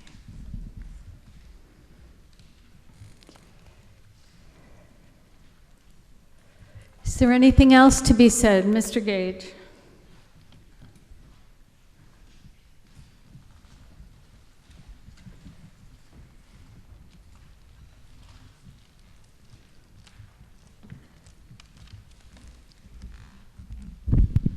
Neil Gage, 32 Marjorie Street. I live directly across the street from the hospital. Other than this time I was in the service, I've lived in Ware. All of my family was born at Mary Lane Hospital. And I understand what the facility meant to the town. Reality is, it's gone. And it's not coming back. I hear people say there are many organizations that are interested in coming back to the hospital. I haven't heard the name of one. Give me one name. Okay, but they're not going to respond to you right now, so. Okay. Well, that's my point. Mhm. And I don't understand how you can do a temporary eminent domain petition. Maybe the lawyer up there at the table can tell us if that's a possibility. We can respond to that, yeah. We can get a So- response. Do you have anything more that you had questions No, about? I just think that we're spending more money on a bad policy. I'd love to see something there, because right now it's an eyesore. When I sit on my porch every night, that's what I'm looking at, is a bombed out building. Thank you. Can you respond to his question about the language of eminent domain and temporary easement? Yes, can you go to the mic, Nicole, please?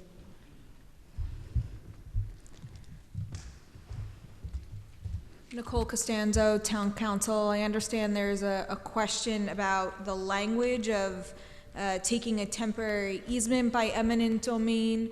Municipalities often take temporary easements by eminent domain for valid public purposes. For instance, doing testing on land that the town is thinking about acquiring for a valid public purpose. So again, in my opinion, as to form, the motion is fine to take take a temporary easement by eminent domain.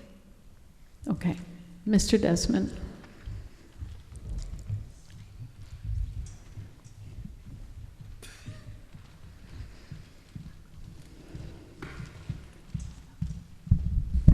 I think most of you know me. I've served this board, this town, for over 50 years. I have an emotional tie to Mary Lane. My family was there. Just do not pass this. This is not a good idea. Please turn this down. We will have a good answer for this. Please turn it down. Anything else to be said? Yes.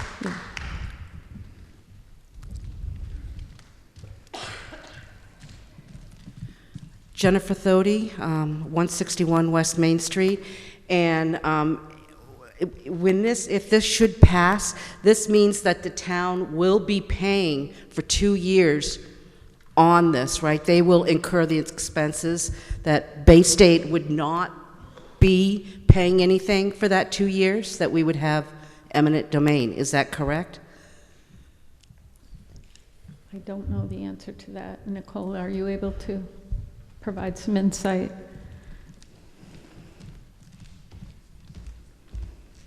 Again, Nicole Costanzo, Town Council. So in order to take property by eminent domain, there would be an appraisal on the property that would have to happen, and then the owner would need to be tendered fair market value for the property. Those are just some of the steps in the whole eminent domain process, but again, in order to take property by eminent domain, the town would have to tender payment over to the owners.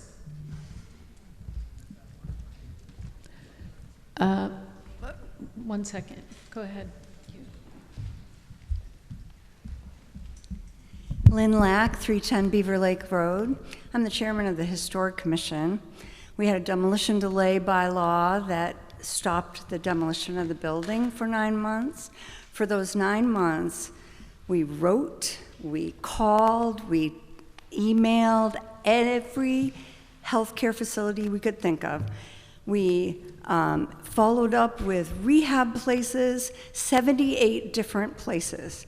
Not one of them was interested in those buildings. They're going to cost way too much money to rehab. It's too much money. And then we moved to other places that were zoned for that area. And breweries, wineries, horse places, no one wanted those buildings. So we worked really hard for almost a year. No one wanted them. So that's where we are. Thank you. Kathy, I said I'd recognize you. Just realize you only have 2 minutes left. Again, just to clarify, we are not taking ownership. It's a temporary easement. So we're not occupying, we're not looking to take over expenses. It's an easement so we can get access onto the property. And I will say, we have at least 5 to 6 different healthcare. I know the Historical Commission worked. We've got, and I'll say, there's Kennedy from Worcester, there's Community Health from Springfield, there's Hilltown from the Hilltown areas that are looking to come in, New Care Wound Center, Behavioral Health, Cedar Brook is looking to expand. There are things happening. I'm sorry that not everybody understands that. And I'll give my time because I know Cindy wants to talk.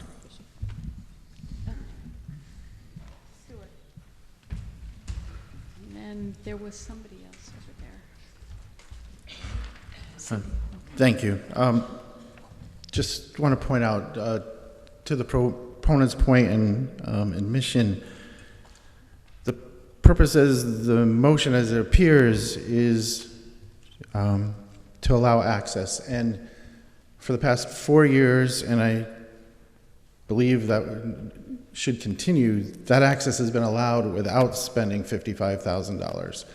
So expect that to continue. If there are, and I agree with Kathy, there are people at least willing to look or talk to the town about spaces in the town, throughout the town.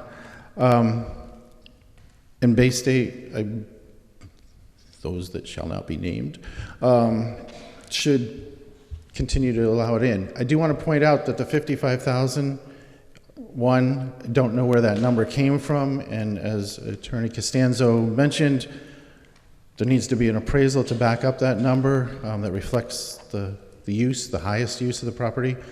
But two, it's to be spent on the taking. It doesn't address the rest of the motion of engineering, environmental, feasibility studies, testing, and exploration on the suitability of the said property, which would assume would have other cost. So I would ask that you not pursue this article due to the cost to the community. The town has been given the tool of the zoning to move forward with, and if there are interested parties, can work with them.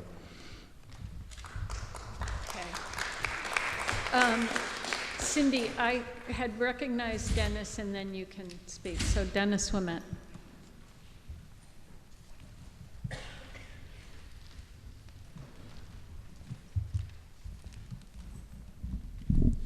Dennis Wimett from Church Street. It's a huge waste of time and money. We just spent 4 years doing all this. We've done environmental exploration. We hired architects to look at the buildings. We've done all this at no cost to the town. We got grants for it. The architects were in agreement.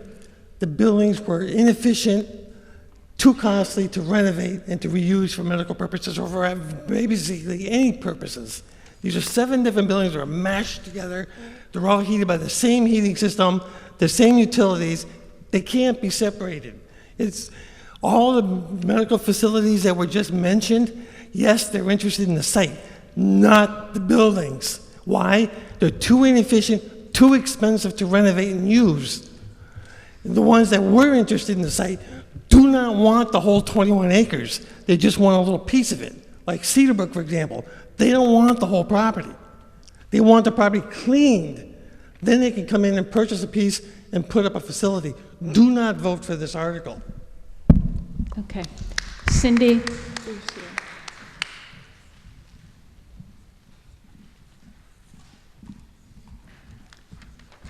Cindy Ellen Borzier, 10 Crescent Street. A lot of really good points. Nobody wants 153,000 square feet of pretty much demolish buildings. That is true.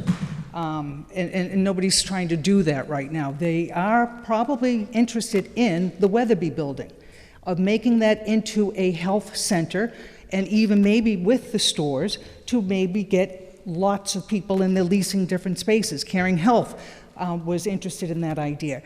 Caring Health was out here in 2017 2 times, and then the third time I called them recently, and they were tickled I called. And Stuart and Nancy both had met with them 2 other times. They've been trying to come to Ware for years, but nobody contacted them until recently. So there's a lot of things going on. And the idea is to subdivide Cedar Brook in the back, health center in the front. Other costs for these studies, that all comes from grants. What we're talking about is just the money for the easement. And the calculation to get to that fee cost, which I hope that Nicole can give some more information on, you're not paying the fee for the whole site, the fair market value, because it's only 2 years. So there's a calculation that would go into it. So it's a percentage of that, and then it's how much time you're going to be on the site, etc. There's different types of easements. There's no modification that we're asking for. There's no having to do some surveying because there's going to be a certain right-of-way path. There's no change to the property value. It's currently a vacant lot. So the fee of this really should not be that much. So there was a calculation that was done for it. Yeah, so that's about it. Thank you. Okay. Wait a minute, there was somebody else that was going to recognize. Oh, Neil, you had your hand up.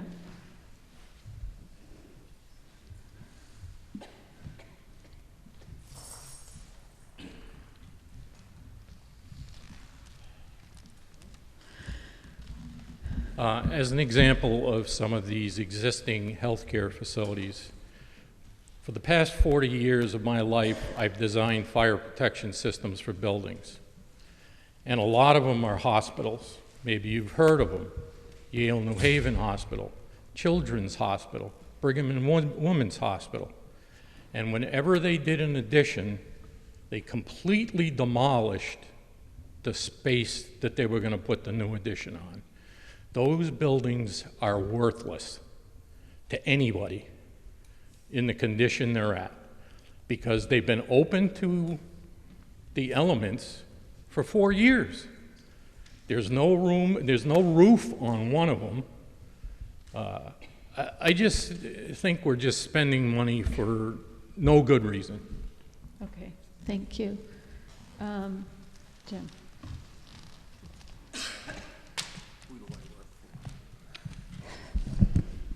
David Moriarty, 26 Berkshire Circle.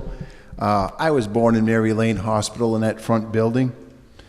And again, it comes down to money, which I don't think we have.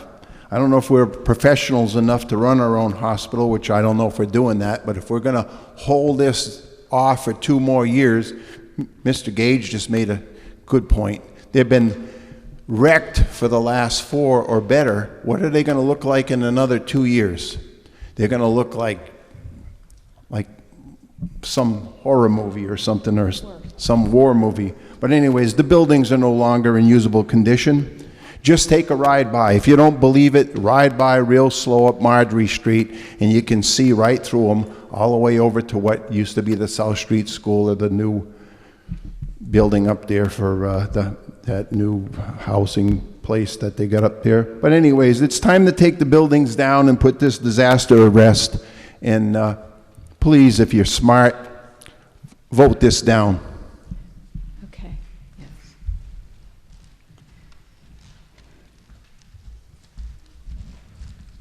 Hi, my name is Dr. Howard Treach, 22 Lower Cove Road. I was the chairperson of the hospital committee for the last 3.5 years. So I'm very familiar with this situation. And we worked very hard looking at reuse of the building.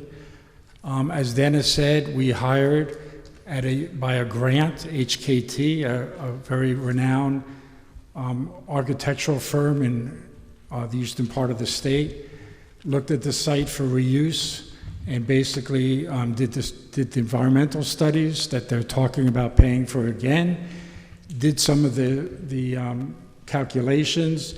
Their latest calculation that to reuse the Weatherby building would be somewhere between $9 and $12 million. I can tell you they talk about healthcare coming out here. We need urgent care, we need family practice, we need primary care. When you're talking about places like the places that Kathy mentioned, I know them well. They are associated with Mercy Medical Center, Trinity. Trinity has its own financial issues. They have about 250 employees. They have about 5 different sites around Springfield doing indigent care. These are not people that would be urgent care, the units that you're thinking that you want set up here. So I would strongly advise you to not vote for this measure. This is just wishful thinking, and unfortunately, we're not getting a hospital back on the Mary Lane site. We'll be fortunate, and hopefully we'll continue to work to get urgent care, primary care back to the site somewhere in Ware. Thank you. Okay. Jack, you had your hand up.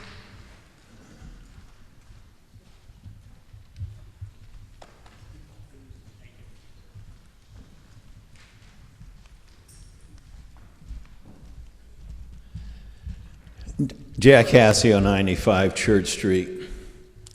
Got a lot of things swimming in my head. I worked as a project manager for Bay State Medical Center back in the late 90s. Before we got involved with any projects, we knew exactly what we were doing. Bay State Medical Center, I see, knew exactly and knows exactly what they're doing to the property that is out there. It's no mistake. 2 weeks ago, windows were in one of the buildings. Ain't there now. Okay, they were taken out. Why would you take windows out? Okay, for the demise, a quicker demise of a building that you want destroyed. So it wouldn't be any, from my perspective, it wouldn't be any good for us. I remember, and I see some of the familiar faces, I remember carrying some handmade signs walking up and down South Street when Bay State had promised that they were going to be doing some work and redeveloping it. Excuse me, Jack. Yeah, I'm sorry. Can you try to hone in on the motion itself, which is the taking of the easement and the funding? Okay, I apologize. That's okay.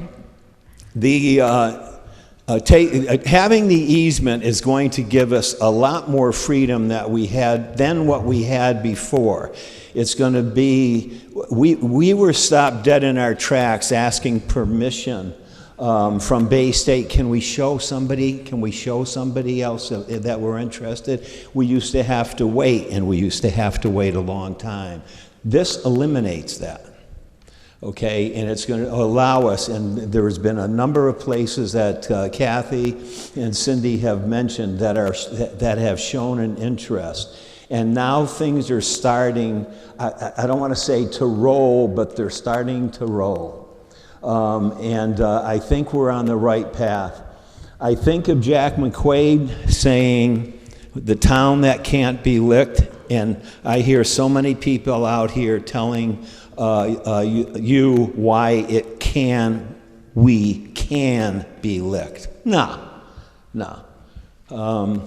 I'll leave it there. Please vote yes. We're on the verge, and having that easement is going to make life so much easier for us to attain what we've been looking for so long. Thank you. You down in the back.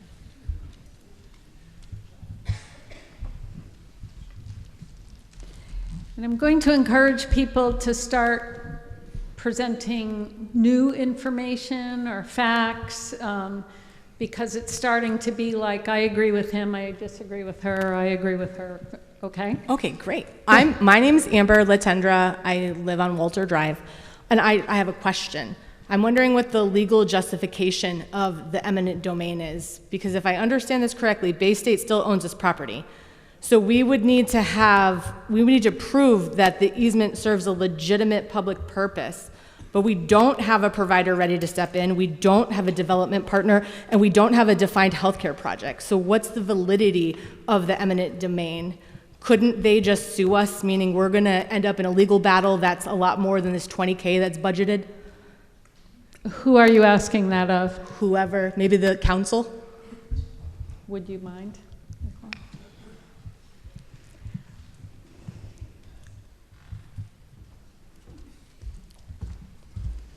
Again, Nicole Costanzo, Town Council. So this is a citizen petitioned article.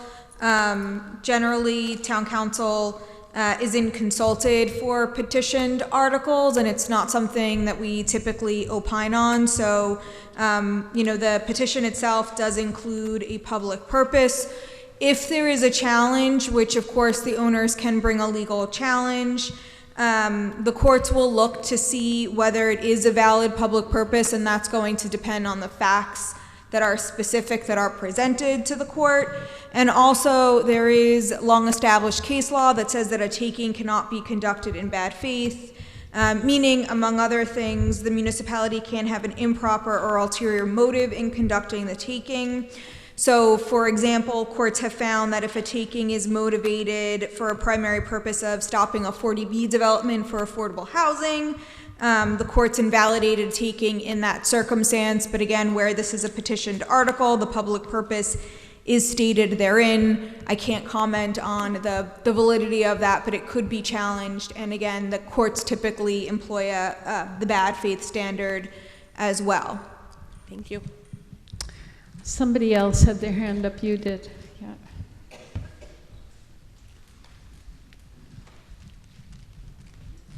Jennifer Thody, 161 West Main Street. I'd like to make a motion to call the question.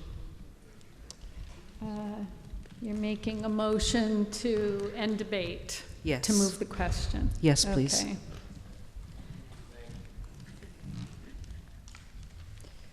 Do we have a second for that? Oh, we don't need a second, actually. But, so, as I said before, I have the ability to say whether I think we've had enough discussion on it. We've actually been discussing this article for going on 30 minutes. I'm hearing, like I just said, I'm hearing some, yes, I agree, no, I don't agree. We have had some recent current questions. Is there anybody that has a specific question about a fact or something like that? And you do too? All right. So I'm going to hold on the motion to move the question. But like I say, we need to start wrapping this up. So Charlene, you next, and then SK will be after that. Thank you. Charlene Desjardins, 66 Anderson Road. And being part of a town is a big thing, and of course I appreciate everybody's role being difficult in pros and cons. I'm just here to say please vote yes to support this, because sometimes there's a lot of behind the scenes work that nobody sees or can say that happens. But when Kathy came up and mentioned, or I think it was Kathy, the company coming in that contacted the select board twice, and then it was you, I apologize, Cynthia, I apologize, it was Cynthia. and you reached out and they were like, oh my gosh, like, wow, like, what's going on? And I just want to put it in perspective, being a teacher since 1991, 17 years in the Ware Public Schools, now I'm in Hadley, 2 other places. If I got a parent phone call during the day, usually I return that phone call by the end of the day for one student, not a town of more than 10,000. If something's going on in my life, maybe 24 hours. Maybe 24 hours. And having had different things go on in your life, you know, everybody knows my dad, different things going on with that, the hyperbaric chamber was there. Why didn't the select board return such an important phone call twice? From the beginning of the year until when Ms. Bustier reached out and said, oh my gosh, for such an important project, I guess that's my question to the select board. How did that ball get dropped? I can't drop a ball on one kid and such an important part of our town. If there's other things going on, like I said, a lot of times behind the scenes, and we can't show everything, but I guess that's my question for the select board. How did those phone calls to that place that Cynthia mentioned, because they were so excited to hear her voice, how did that ball get dropped? So please support this motion and keep it moving forward. Did you want to respond or no? I'm sorry? No, it was to the select board. Sean, you asked next.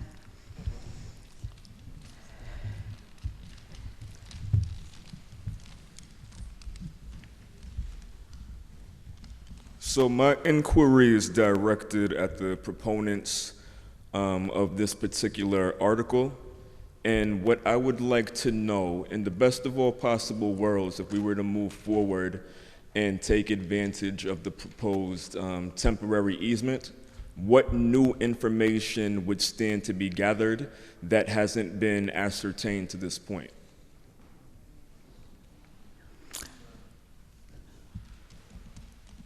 So I'm thinking that would either be Cindy or Kathy that would have to respond to that.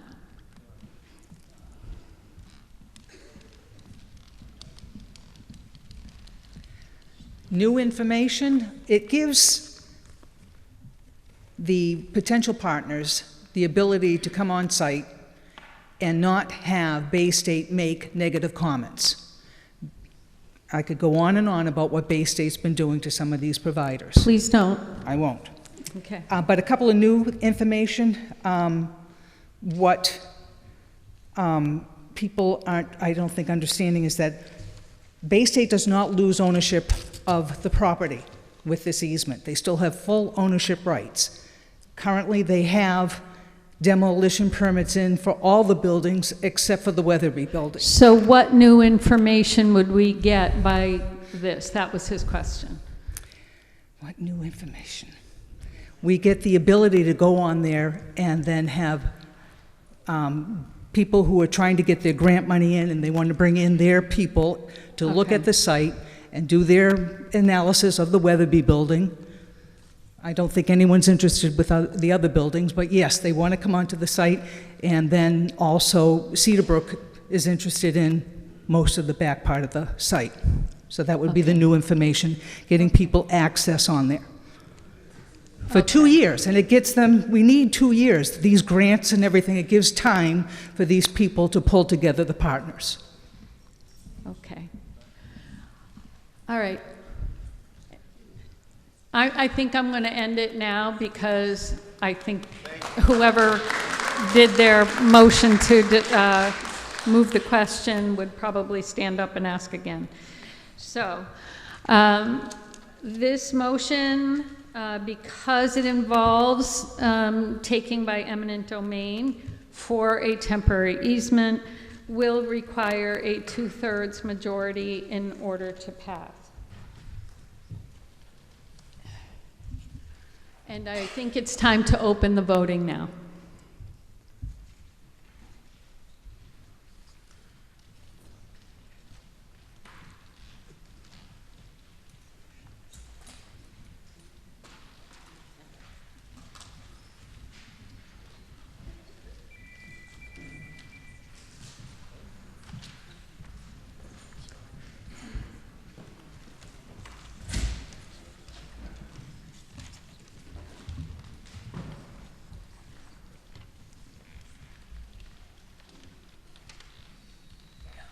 And this does not pass. We have 38 in favor, 74 opposed, so this motion is defeated.